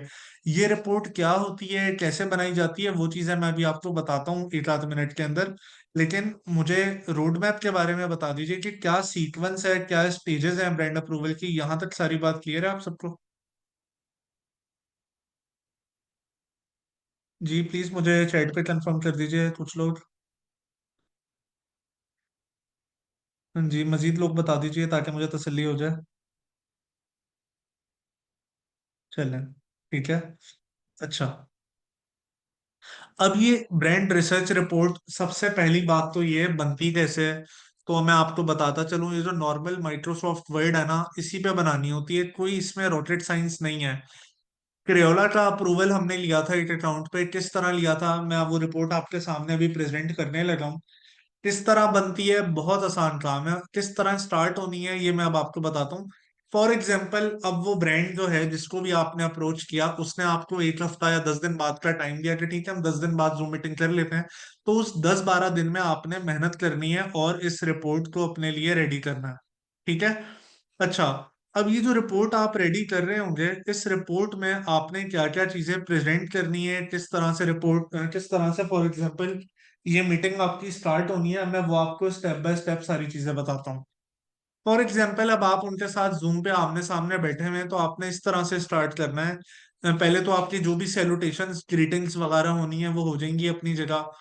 फिर आपने स्टार्ट करना है, to analyse your Amazon listings our team chose 3 different agents using our random statistic approach. We thoroughly examined your 3 listings and discovered several issues when compared to the criteria recommended by Amazon. These listings contain several flaws. आपने शुरू में उन्हें बता दिया कि देखिए हमने random statistic approach के तहत 3 रैंडम एजन आपके ब्रांड से चूज किए हैं अमेजोन पे से, और हमने उनको प्रॉपरली असेस किया है, और हमने देखा है उसमें काफी सारे इश्यूज हैं। अगर हम उसको कंपेयर करें उन लिस्टिंग्स की क्वालिटी को रिकमेंडेशंस बाय अमेजोन के क्राइटेरिया से, यानी जो अमेजोन का रिकमेंडेड क्राइटेरिया है, अगर मैं उससे उन प्रोडक्ट की लिस्टिंग के पेजेस को कंपेयर करूं, तो उनमें कुछ मसले मसाइल हैं जो कि अटेंशन रिक्वायर कर रहे हैं। फिर आप उन्हें बताएंगे this report goes through the issues you are having with your listings that are lowering your sales and giving your competitors a leg up. Our team works diligently to identify the causes of problem as well as provide appropriate solutions to address them. आपने फिर उन्हें बताना है कि देखें इस report में हम आपको दिखा रहे हैं वो रीजंस जिसकी वजह से आपके प्रोडक्ट की सेल्स पे हिट आ रही है, जिसकी वजह से आपका कंपेटिटर मार्केट में ज्यादा बेहतर परफॉर्म कर पा रहा है। फिर आप उन्हें बताएंगे कि हमारी टीम ने प्रॉपर वे में जो जो इश्यूज हैं उनको आइडेंटिफाई भी किया है, और सिर्फ हमने रूट कॉजेज को आइडेंटिफाई नहीं किया है, हम आपको उसके प्रॉपर अप्रोप्रिएट सॉल्यूशंस भी बताएंगे जिससे आपको फायदा होगा। फिर आपने ये बात करनी है। उसके बाद आपने कहना है at the conclusion of the report we have offered some general advices as well that you might use to boost your sales. और उसके बाद फिर अब हम क्या कह रहे हैं कि आप हमें अपॉर्चुनिटी दें, if you give us the opportunity to work with you we can address a lot of your problems for free. We will keep in touch with your team on regular basis to address any issues that arise in your listings. आप उन्हें कह रहे हैं कि अगर आप हमें मौका देते हैं ना आपके साथ काम करने का, तो हम अपनी कंसल्टेंसी चार्जेस तो लिए ही नहीं करेंगे। हम आपके पार्टनर बन के चलेंगे, और आपके प्रोडक्ट के हवाले से कोई भी इश्यूज नजर आ रहे होंगे, हम आपकी टीम के साथ रेगुलर बेसिस पे उसको बात करके एड्रेस करेंगे, और हम आपकी लिस्टिंग्स को अच्छे तरीके से ऑप्टिमाइज रखेंगे। Our company's mission is to become a trusted advisor and authorized reseller, unlike other Amazon sellers that don't do anything to bring value to your brand. फिर आपने साथ में एक ये वाली बात भी बोल दी उनको कि हम आपके ट्रस्टेड एडवाइजर बनना चाहते हैं और एक ऑथराइज सेलर बनना चाहते हैं। हम आपके एक ऐसे रीसेलर बनना चाहते हैं जो कि आपके ब्रांड के लिए वैल्यू एडिशन का काम करे, ना कि हम सिर्फ जस्ट एन अदर रीसेलर बन जाए। तो ये चीजें ब्रांड के लिए बड़ी मैटर करती हैं कि आप ऐसा क्या कर रहे हैं उन लोगों के लिए जो कि दूसरे ब्रांड नहीं कर रहे या दूसरे सेलर नहीं कर रहे।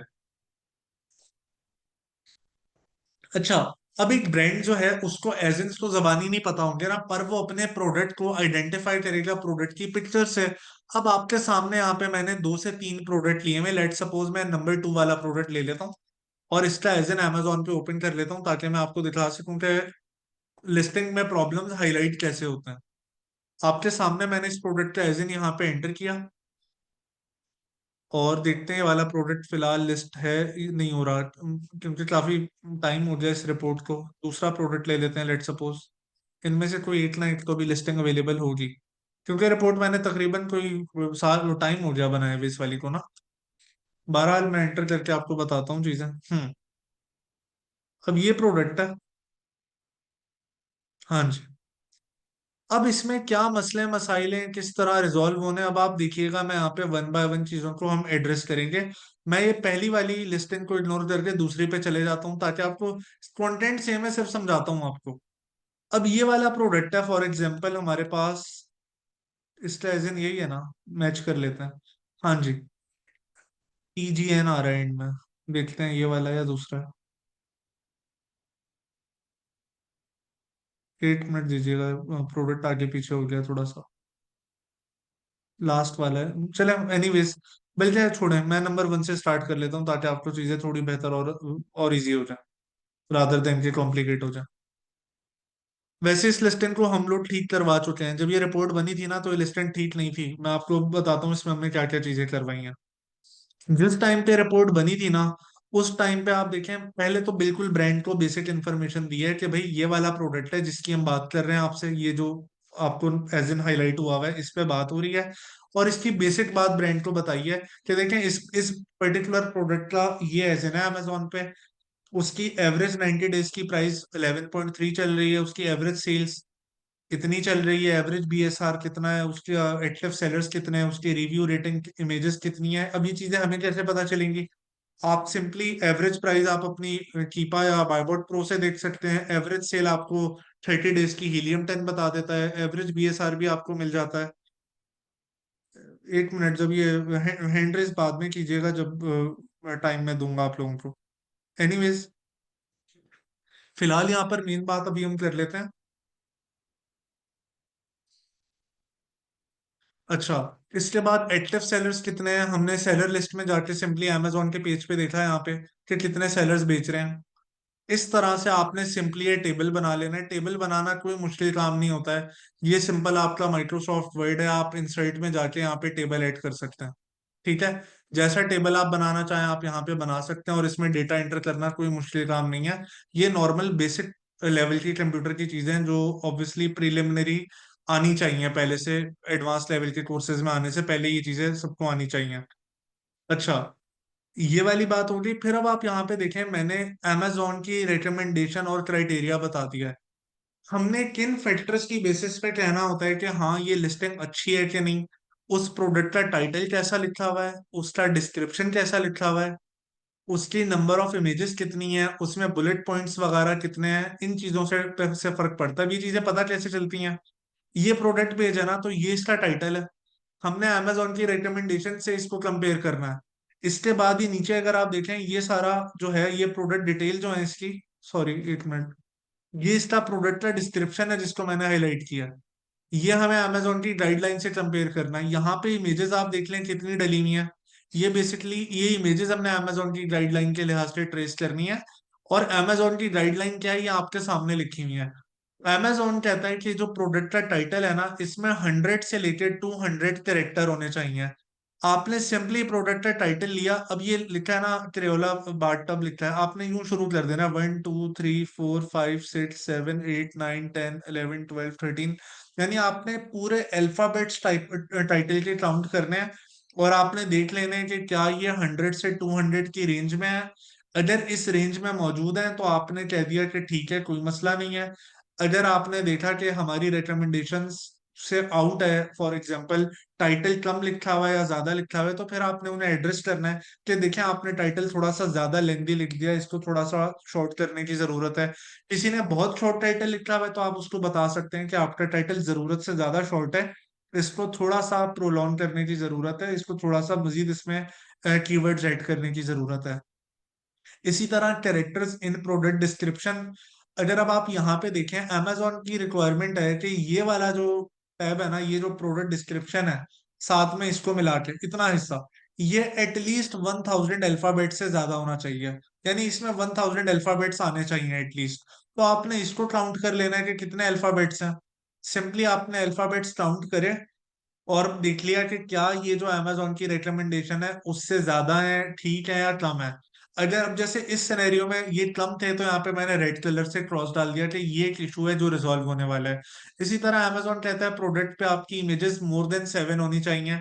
इसमें ये 5 इमेजेस हैं, 1 2 3 4 5 6 7। ये अब हमने बढ़ाई है, जिस जिस टाइम पे ये मैंने लिस्टिंग बनाई थी ना, यानी जब ये रिपोर्ट बनी थी, सिर्फ एक कलर की पांच ना, सारे में सिर्फ ये वाली इमेजेस रिपीट हो रही थी। ये इंडिविजुअल यूनिट्स हम लोगों ने बाद में बनवाई हैं अप्रूवल लेने के बाद।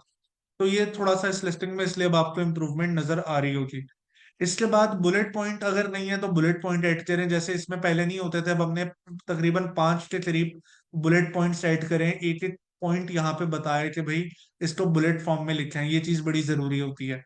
इसके अलावा अगर मैं अच्छा, इसके बाद अब आप देखें, ये तो सिर्फ मैंने आपको भी समझाया है ना। आप देखें, जब हम मीटिंग में होंगे ना, तो हमने उनको एक एक प्रॉब्लम की एक्सप्लेनेशन पिन पॉइंट करके बतानी है, और फिर उसका सोल्यूशन भी बताना है। अब जैसे यहाँ पर मैंने क्या प्रॉब्लम बताई है, your product description is your platform to describe your product in great detail. You have 2000 characters limit to explain the features and benefits that you did not address in your key product feature bullet points.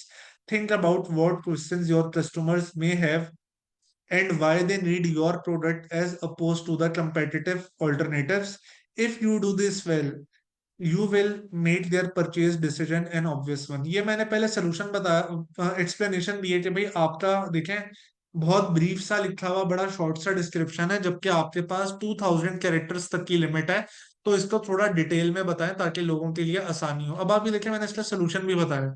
You can improve your searchability in Amazon algorithm if you include more text in the product description. Additionally, this will help your customer understand why they need to buy your product immediately. You may see increased impressions and conversion rate if you let Amazon and your customer know a bit more about your product. पहले problem को identify किया, फिर उसका solution बताया। फिर उस time पे पांच की पांच एक जैसी इमेजेस थी, तो उसका सोल्यूशन बताया कि पहले एक्सप्लेनेशन दे दी कि you have attached 5 pictures but all of them are similar. फिर उसका सोल्यूशन बताया, you can still add more product images, maybe a different angle of your product, a lifestyle shot of your product in action. You can have up to 7 images with one main image. High quality images are a large factor in improving your CTR, यानी click through rate and conversion rate. Make sure that your photos are at least 1000 pixels on any site to be zoomable. यानी हमने बता दिया कि देखें, आपकी pictures एक तो हाई क्वालिटी होनी चाहिए और 1000 पिक्सल से ज्यादा होनी चाहिए, ताकि कोई जूम करे तो उसके पिक्सल डिप्लीट ना हो जाए, उसके पिक्सल ब्लर ना हो जाए, और आपको बिल्कुल क्लैरिटी से पिक्चर नजर आए, जैसे आपको इन केसेस में अब नजर आ रही है कि आप जूम भी कर रहे हैं तो आपको लिखा हुआ टेक्स्ट बिल्कुल क्लियर नजर आ रहा है, कहीं पे कहीं आपको प्रॉब्लम फेस नहीं हो रहा है कि कहीं पे रीडेबिलिटी वगैरह का इशू हो। तो इस तरह एक एक छोटा छोटा प्रॉब्लम हाईलाइट करके बताने की जरूरत होती है। इसी तरह बुलेट पॉइंट उस जमाने में इसके पूरे नहीं थे, तो यहाँ पे हमने लिखा, your key product feature appear as the bullet point to the right of your product images. You have to add 5 bullet points, but the best recommendation are more than 5 because this is a great way to include the most important features of your product. फिर उसका solution भी बताया। There are still probably some questions or objections that your customer might have after they read the product title and see the images. Now they will look at these key product features to answer those questions, to add a few more bullet score to make sure that you get as many sales as possible. यानी एक एक point को आप देख सकते हैं, पहले उसकी कॉम्प्लिकेशंस जो हैं उसको आइडेंटिफाई करके एक्सप्लेन करा है कि प्रॉब्लम क्या, और फिर उसका सोल्यूशन बताया। यानी सिंपल देखें सोल्यूशन है क्या। तो आपने देखा टाइटल कम लिखा हुआ है, तो आपने रिकमेंडेशन बता दी कि भाई टाइटल आपने इंक्रीज करना है, रेलेवेंट कीवर्ड्स वगैरह एंटर करें। डिस्क्रिप्शन में भी आपने ये बताना है कि भाई आपका आपका जो प्रोडक्ट है उसमें डिस्क्रिप्शन बहुत थोड़ा सा लिखा हुआ है, तो उसको थोड़ा डिटेल में लिखें और उसमें ज्यादा से ज्यादा कीवर्ड लिखें, उसमें बुलेट पॉइंट्स वगैरह ज्यादा ऐड करें। इमेजेस कम है तो आप उसमें बताएं कि आपकी इमेजेस बड़ी कम है, ज्यादा से ज्यादा इमेजेस होंगी, डिफरेंट एंगल से शॉट हुई हुई इमेजेस होंगी। तो अल्टीमेटली लोगों के लिए प्रोडक्ट के बारे में समझना आसान होगा, क्योंकि आप लोग जब ऑनलाइन बाइंग करते हैं खुद भी, तो आप लोगों ने नोटिस करा हुआ होगा कि प्रोडक्ट की एक अच्छी इमेज आपको अट्रैक्ट करती है। अगर कोई ऐसा प्रोडक्ट है जिसकी इमेज अच्छी नहीं है, तो कोई उस प्रोडक्ट को ओपन करके देखता तक नहीं है। तो यानी एज अ कस्टमर सोचें कि क्या क्या चीजें इसमें इंप्रूव होती, तो किस तरह से इसको हम बेहतर बना सकते हैं। आपके सामने सिर्फ वही चीज रिपीट हो रही है, हर एक एजेंट में उसका प्रॉब्लम निकाला है और उसका सोल्यूशन बताया हुआ है, और यहाँ पे कुछ भी नहीं है। सिंपल, पहले आपने ये रिकमेंडेशन के लिहाज से ग्राफ बना लेना है, सॉरी टेबल बना लेना है, और आपने कंपेयर कर लेना है कि रिकमेंडेशन के लिहाज से क्या वैल्यूज आ रही हैं उस पर्टिकुलर एजेंट में। उसमें टाइटल में कितने कैरेक्टर हैं, डिस्क्रिप्शन में कितने हैं, उसकी इमेजेस कितनी है, बुलेट पॉइंट कितने हैं। उसकी बेसिस पे आप यहाँ पे मार्क कर सकते हैं कि हाँ जी, इसमें सारी चीजें एज पर Amazon फुलफिल हो रही हैं या नहीं हो रही हैं, ताकि जो इश्यूज हैं उनको आप एड्रेस कर सकें। और ब्रांड इसी चीज का वेट कर रहा होता है कि हमें वो लोग मिलें जो हमारे ब्रांड को इम्प्रूव करें। मेरी इस कंपनी का नाम था USA चॉइस स्टोर। अब मैंने मीटिंग एंड करने में जो मैंने अपना एंडिंग नोट यहाँ पे लिखा है, वो क्या लिखा है, how USA choice store add more value to Creola. Although Creola बहुत बड़ा ब्रांड है, बट स्टिल हमने उनसे बात की है। If you allow us to resell your products on Amazon, we will take immediate action and add value to your listing free of cost. Your present sellers are causing issues by not responding to the customer questions and not responding to the negative reviews. Some sellers are completely unaware of the consequences of running out of stock. In addition, several listings are severely missing in reviews owing to sellers inattention.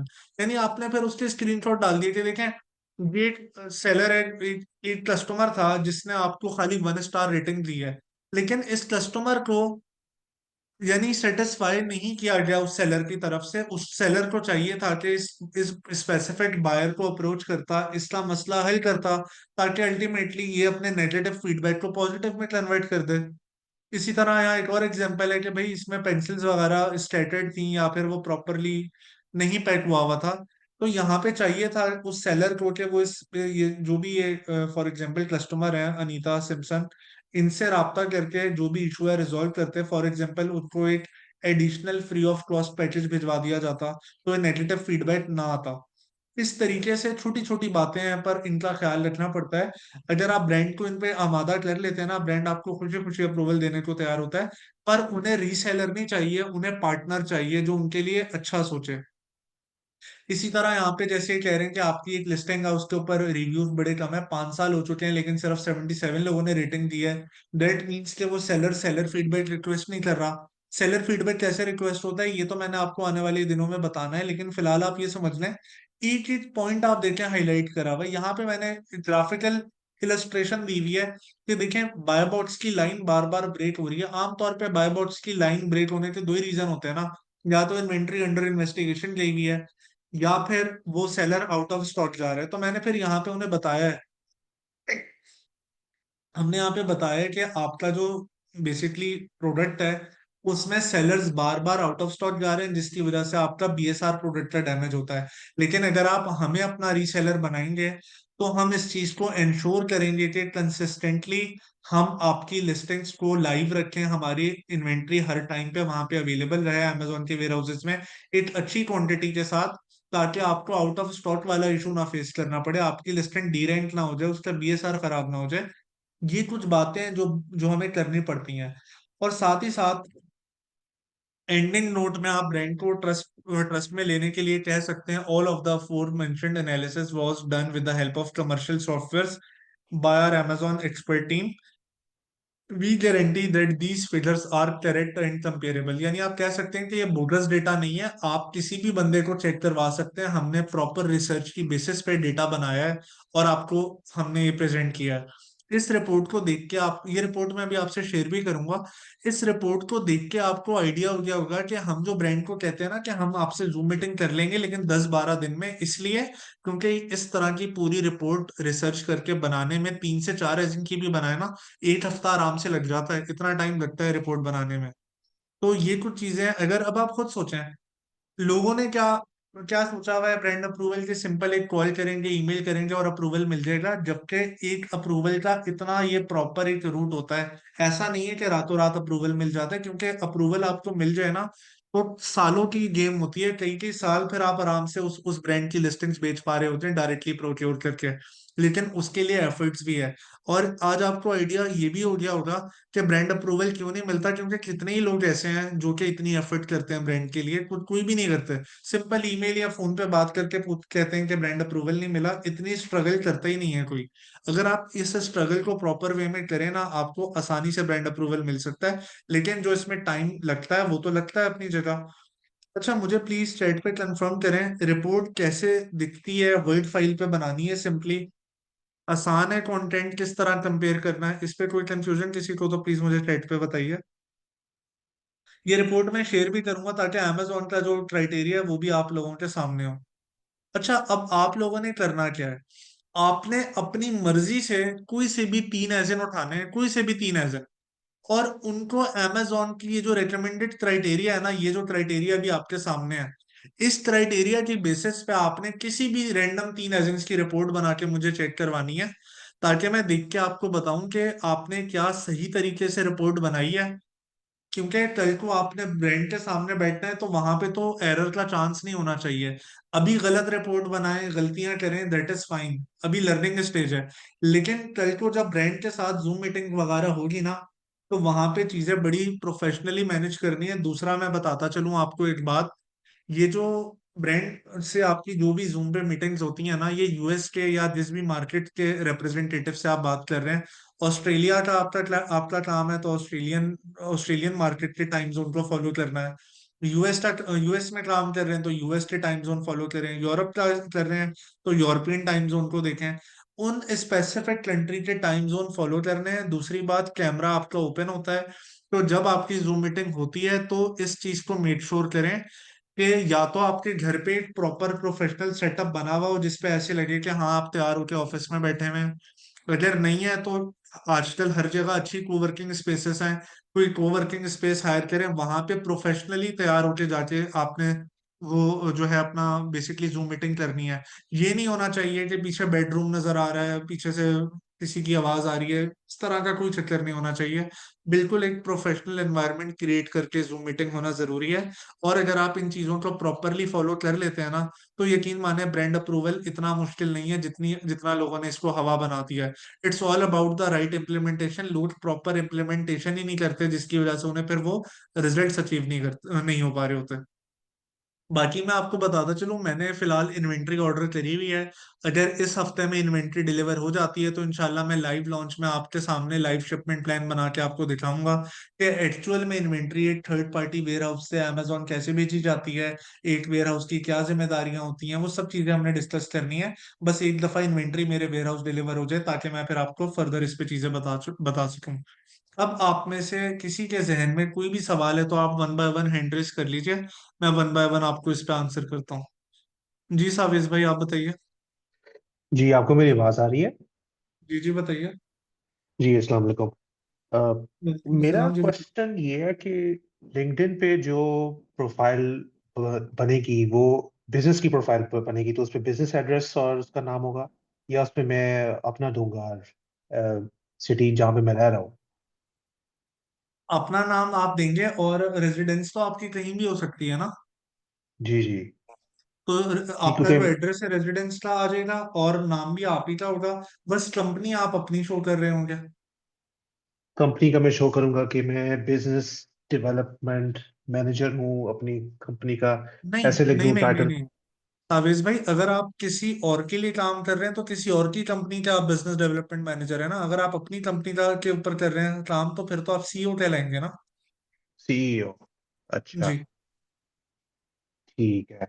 नहीं, क्योंकि वो business address के वाले से मैं sure नहीं हूँ कि, सॉरी, एड्रेस के वाले से मैं नहीं हूँ श्योर कि मैं वो क्या दूं, मैं बिजनेस का एड्रेस दूं या अपना नहीं अपना रेजिडेंशियल पर्सनल एड्रेस? देना है ना, क्योंकि क्योंकि प्रोफाइल तो आपका पर्सनल बन रहा है ना लिंक्डइन का। ऑल दो आप अपनी वहां पे एक प्रोफेशनल जर्नी शोकेस कर रहे हैं, प्रोफाइल तो आपका जी, पर्सनल है ना। ठीक है ठीक है। बस मेरा यही था question, thank you. Thank you. जी अब्दुल्ला भाई आप बताइए। जी अस्सलाम वालेकुम। खिजर वालेकुम भाई। अस्सलाम जी बताइए। अच्छा, मेरा क्वेश्चन जो था ना, फर्स्ट तो ये था कि अगर आप कुछ एग्जांपल शेयर कर देते ना, अपने ब्रांड अप्रूवल के लिए अप्लाई किया और आपको आपका अप्रूवल एक्सेप्ट हो गया, तो वो एक्सेप्टेंस कैसे मिलती है? वो क्या ईमेल है कि आपके पास कोई लेटर पैड पे कुछ उनका कोई कांटेक्ट आपसे करते हैं? उसकी क्या कंडीशंस होती हैं? अप्रूवल जो है वो 1 साल के लिए मिलता है या उसका कोई रिन्यूअल होता है? उसकी कुछ एनुअल फीस है? इस तरह की कोई है आपके पास डिटेल? डेफिनेटली मेरे पास अवेलेबल है। मैं उसका उसमें देखें कुछ कॉन्फिडेंशियल इंफॉर्मेशन भी होती है, तो कुछ रेलेवेंट इंफॉर्मेशन में हाइड करके आपके उसका एक लेटर आपको ईमेल पे रिसीव हो जाता है बेसिकली। वो लेटर मैं आपके ग्रुप में शेयर कर दूंगा, उस पे से ऑब्वियसली कुछ कॉन्फिडेंशियल इंफॉर्मेशन मैं हाइड कर लूंगा। ओके। अच्छा, सेकेंडली ये था कि फॉर एग्जांपल कि मेरे पास 10 ब्रांड्स के अप्रूवल्स हैं, ठीक है। अब हम्म। मैं उसका रिकॉर्ड कैसे मेंटेन करूं? क्या मेरा जो सेलर सेंटर है मेरा, वो रिकॉर्ड वहां पे मेंटेन होगा या मुझे को पर्सनली रिकॉर्ड मेंटेन करना पड़ेगा? मुझे अप्रूवल मिल गई है, मैं ब्रांड के पास जाता हूँ, मैं उसकी प्रोडक्ट पकड़ता हूँ और सेलर सेंटर पे लगाता हूँ, वो डायरेक्ट एक्सेप्ट हो जाएगी वहां से? वो सब कुछ कैसे होगा?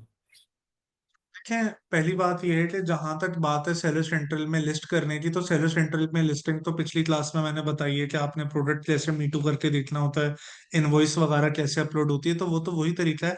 पर हर वो आइटम जो आपका सक्सेसफुली लिस्ट होता जाएगा, उसका रिकॉर्ड अमेजोन के इंटरफेस में डायरेक्टली बनता जाता है, तो वो अलहदा से आपको करने की जरूरत नहीं है। इवन अभी आने वाले दिनों में हम हमारी जब सेलर सेंट्रल की क्लास होनी, जो हमारी गालबन लास्ट क्लास होगी, उसमें मैंने आपको अमेजोन की अकाउंटेंसी के ऑटोमेशन सॉफ्टवेयर भी बताने हैं कि जब ये आप हजारों डॉलर का काम कर रहे होते हैं, तो इस पे कौन से अकाउंटेंसी सॉफ्टवेयर हैं जो आपकी हर चीज को, आपकी पूरी बुक कीपिंग उसके ऊपर हो रही होती है, आपको मैन्युअली कुछ भी नहीं करना पड़ रहा होता। अच्छा, किधर भी वो नीचे लिखा आ रहा होता है ना, हम जब कोई प्रोडक्ट लगाते हैं ना सेलर सेंटर के ऊपर, तो वहां पे आता है ना, you need approval to list this brand. तो हम्म। मेरा मतलब है कि अगर हमें अप्रूवल मिल जाएगी तो फिर हमें ये मैसेज नहीं आएगा नीचे। हाँ, उस स्पेसिफिक ब्रांड पे नहीं आएगा ना, क्योंकि आपने अमेजोन को उनका लेटर ऑफ ऑथराइजेशन जो आपको मिला होगा, वो आप अमेजोन पे सबमिट करा देंगे, तो उस ब्रांड के हवाले से रिस्ट्रिक्शन हट जाएगी आप पे सर।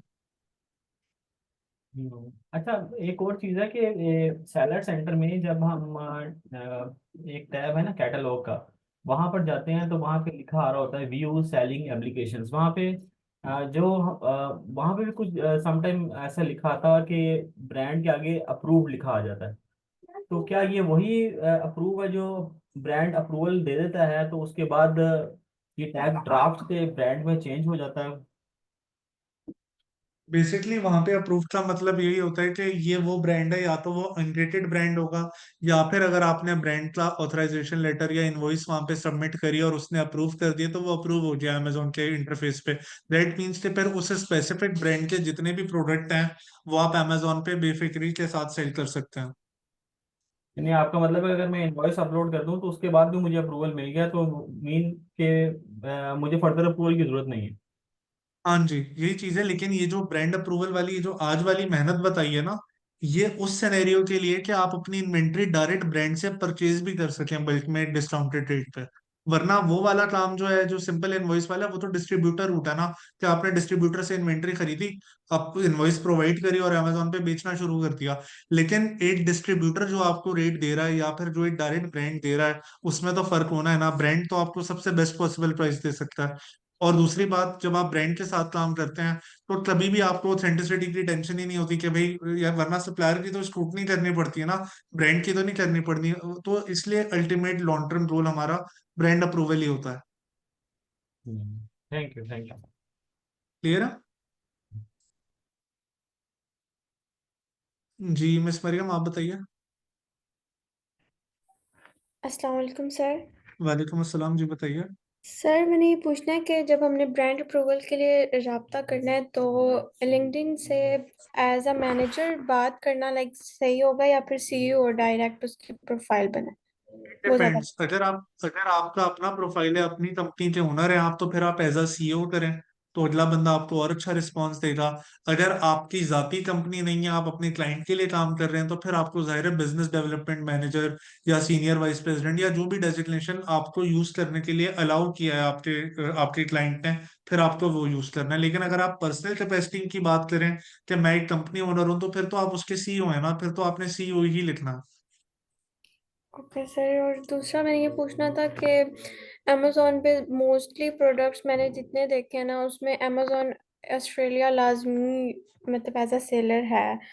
और अगर जिसमें नहीं है, कोई एक और दो मुश्किल से अगर कोई मिलता है तो उसका दूसरे इश्यूज आ जाते हैं, या उसका बीएसआर या क्राइटेरिया मैच नहीं करता, तो फिर इसमें क्या कर सकते थोड़ा बहुत आपको इसमें कॉम्प्रोमाइज करना पड़ेगा, इन अ सेंस कि अगर आपको कोई प्रोडक्ट ऐसा लगता है जिसमें आपको अमेजोन ऑस्ट्रेलिया ऑस्ट्रेलिया में नजर आ रहा है, ठीक है।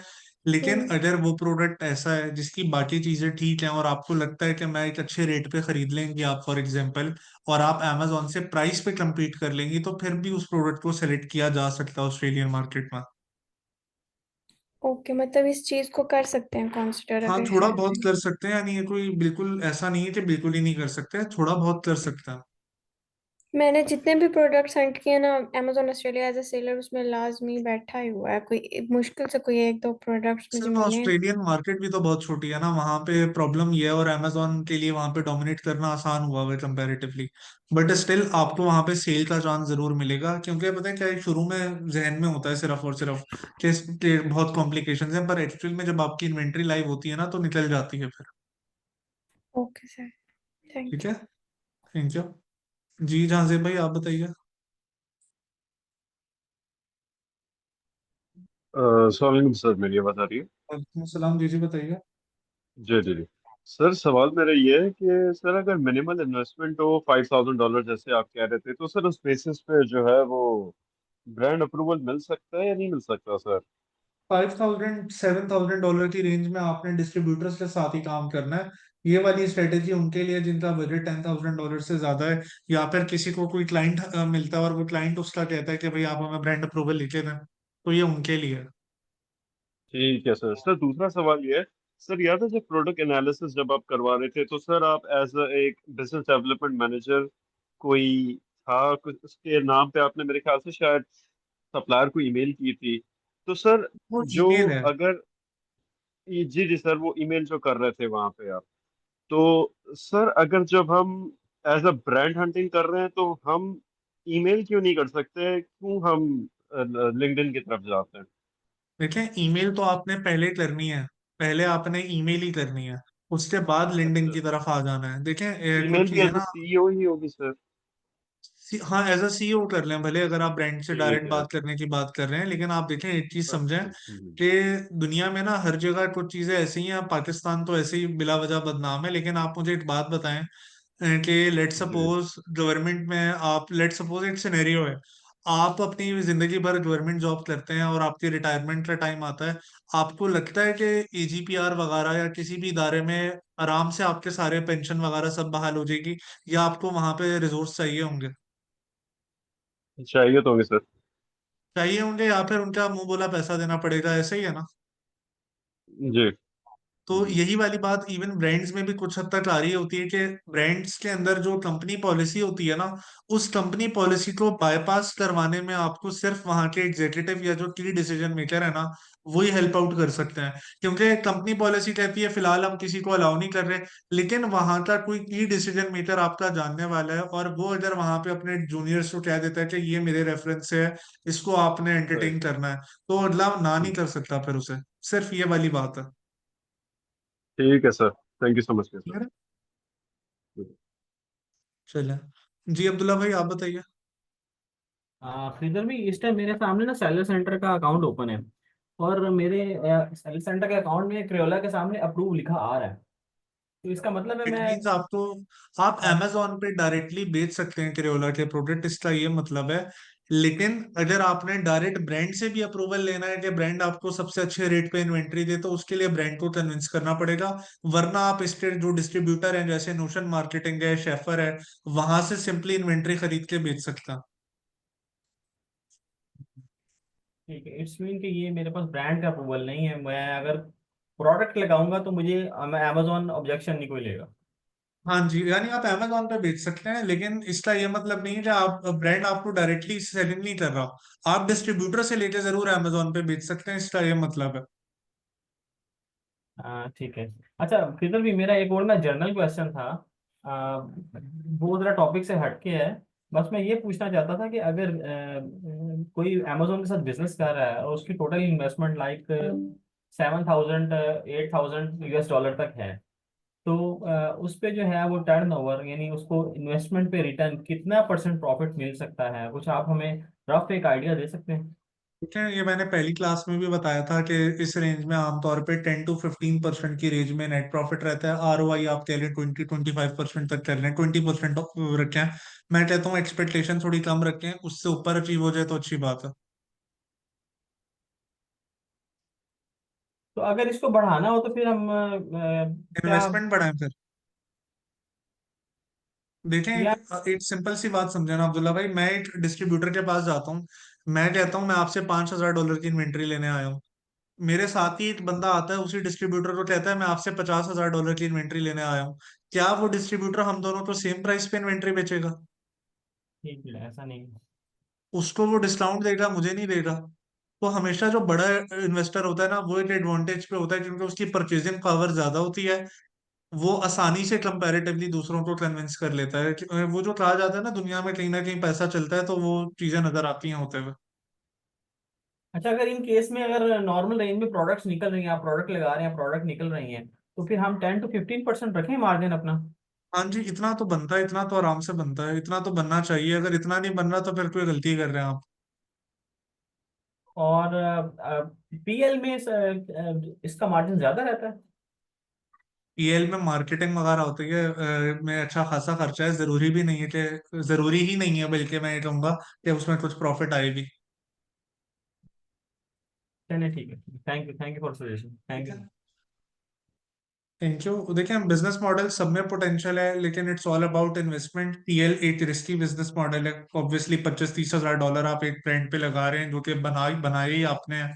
जरूरी नहीं कामयाब होगा। अगर कामयाब हो जाए तो वो ट्रेंड मॉडल है, फिर सबसे ज्यादा प्रॉफिटेबल है वो। लेकिन एक नॉर्मल रेंज की बजट के साथ जो अपनी जर्नी स्टार्ट कर रहे हैं, तो होलसेल मॉडल हमेशा उन लोगों के लिए रिलायबल रहता है।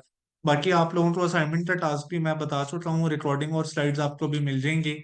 और मंडे से फिर ग्रुप दोबारा से ओपन होगा, तो कोशिश करें ज्यादा से ज्यादा सवाल पूछें। लास्ट वीक में मैंने नोटिस किया है क्वेश्चंस का जो आप कह लें जो पूछे जा रहे थे ना, वो थोड़े कम हुए हैं। तो कोशिश करें ज्यादा क्वेश्चंस पूछें। एंड आई होप जब आप ये लिस्टिंग डेफिशिएंसी रिपोर्ट बना रहे होंगे, तो फिर आपके जहन में तरह तरह के सवाल भी आएंगे, तो आपने पूछने जरूर है। और ये असाइनमेंट आपने नेक्स्ट क्लास से पहले फ्राइडे तक कंप्लीट कर लेना इंशाल्लाह। जी जाजिब भाई।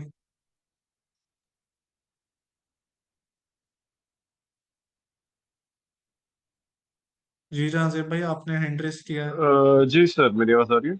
सर वो जी जी बताइए। सर ये जो आप जो कह रहे थे कि जो आप प्रोडक्ट्स जो लाइव करेंगे, जो आपकी इन्वेंट्री आ रही है, तो सर ये नेक्स्ट वीक होगी ना हमारी ये इसकी क्लास, हाँ जी, वो इन्वेंट्री वेयर डिलीवर हाउसिंग होगी तो वाली? शिपमेंट प्लान बनाऊंगा। हाँ, मैं उसका वेट कर रहा हूँ, वो डिलीवर हो तो मैं लाइव बनाऊंगा, वरना मैं आपको डमी अंदाज में तो बता सकता हूँ कि ऐसे ऐसे होगा। पर मैं वो डमी वाला काम नहीं चाह रहा, मैं जी चाह जी रहा सर, हूँ वो हो जाएगा ना लाइव तो में हमें एक काम अच्छा होता है। आइडिया भी हो जाएगा। हाँ, इसीलिए मैंने लाइव जी जी दिखाना, सर। इसीलिए मैंने ब्रांड अप्रूवल जी की जी जी। क्लास पहले कर दी कि टाइम भी ना जाया हो और अल्टीमेटली चीजें भी सही तरह से होती रहे। ठीक है सर, ठीक हो गया। ठीक है, बहुत शुक्रिया। Thank you. Thank you so much everybody for joining. Have a good weekend, take care, अल्लाह हाफिज।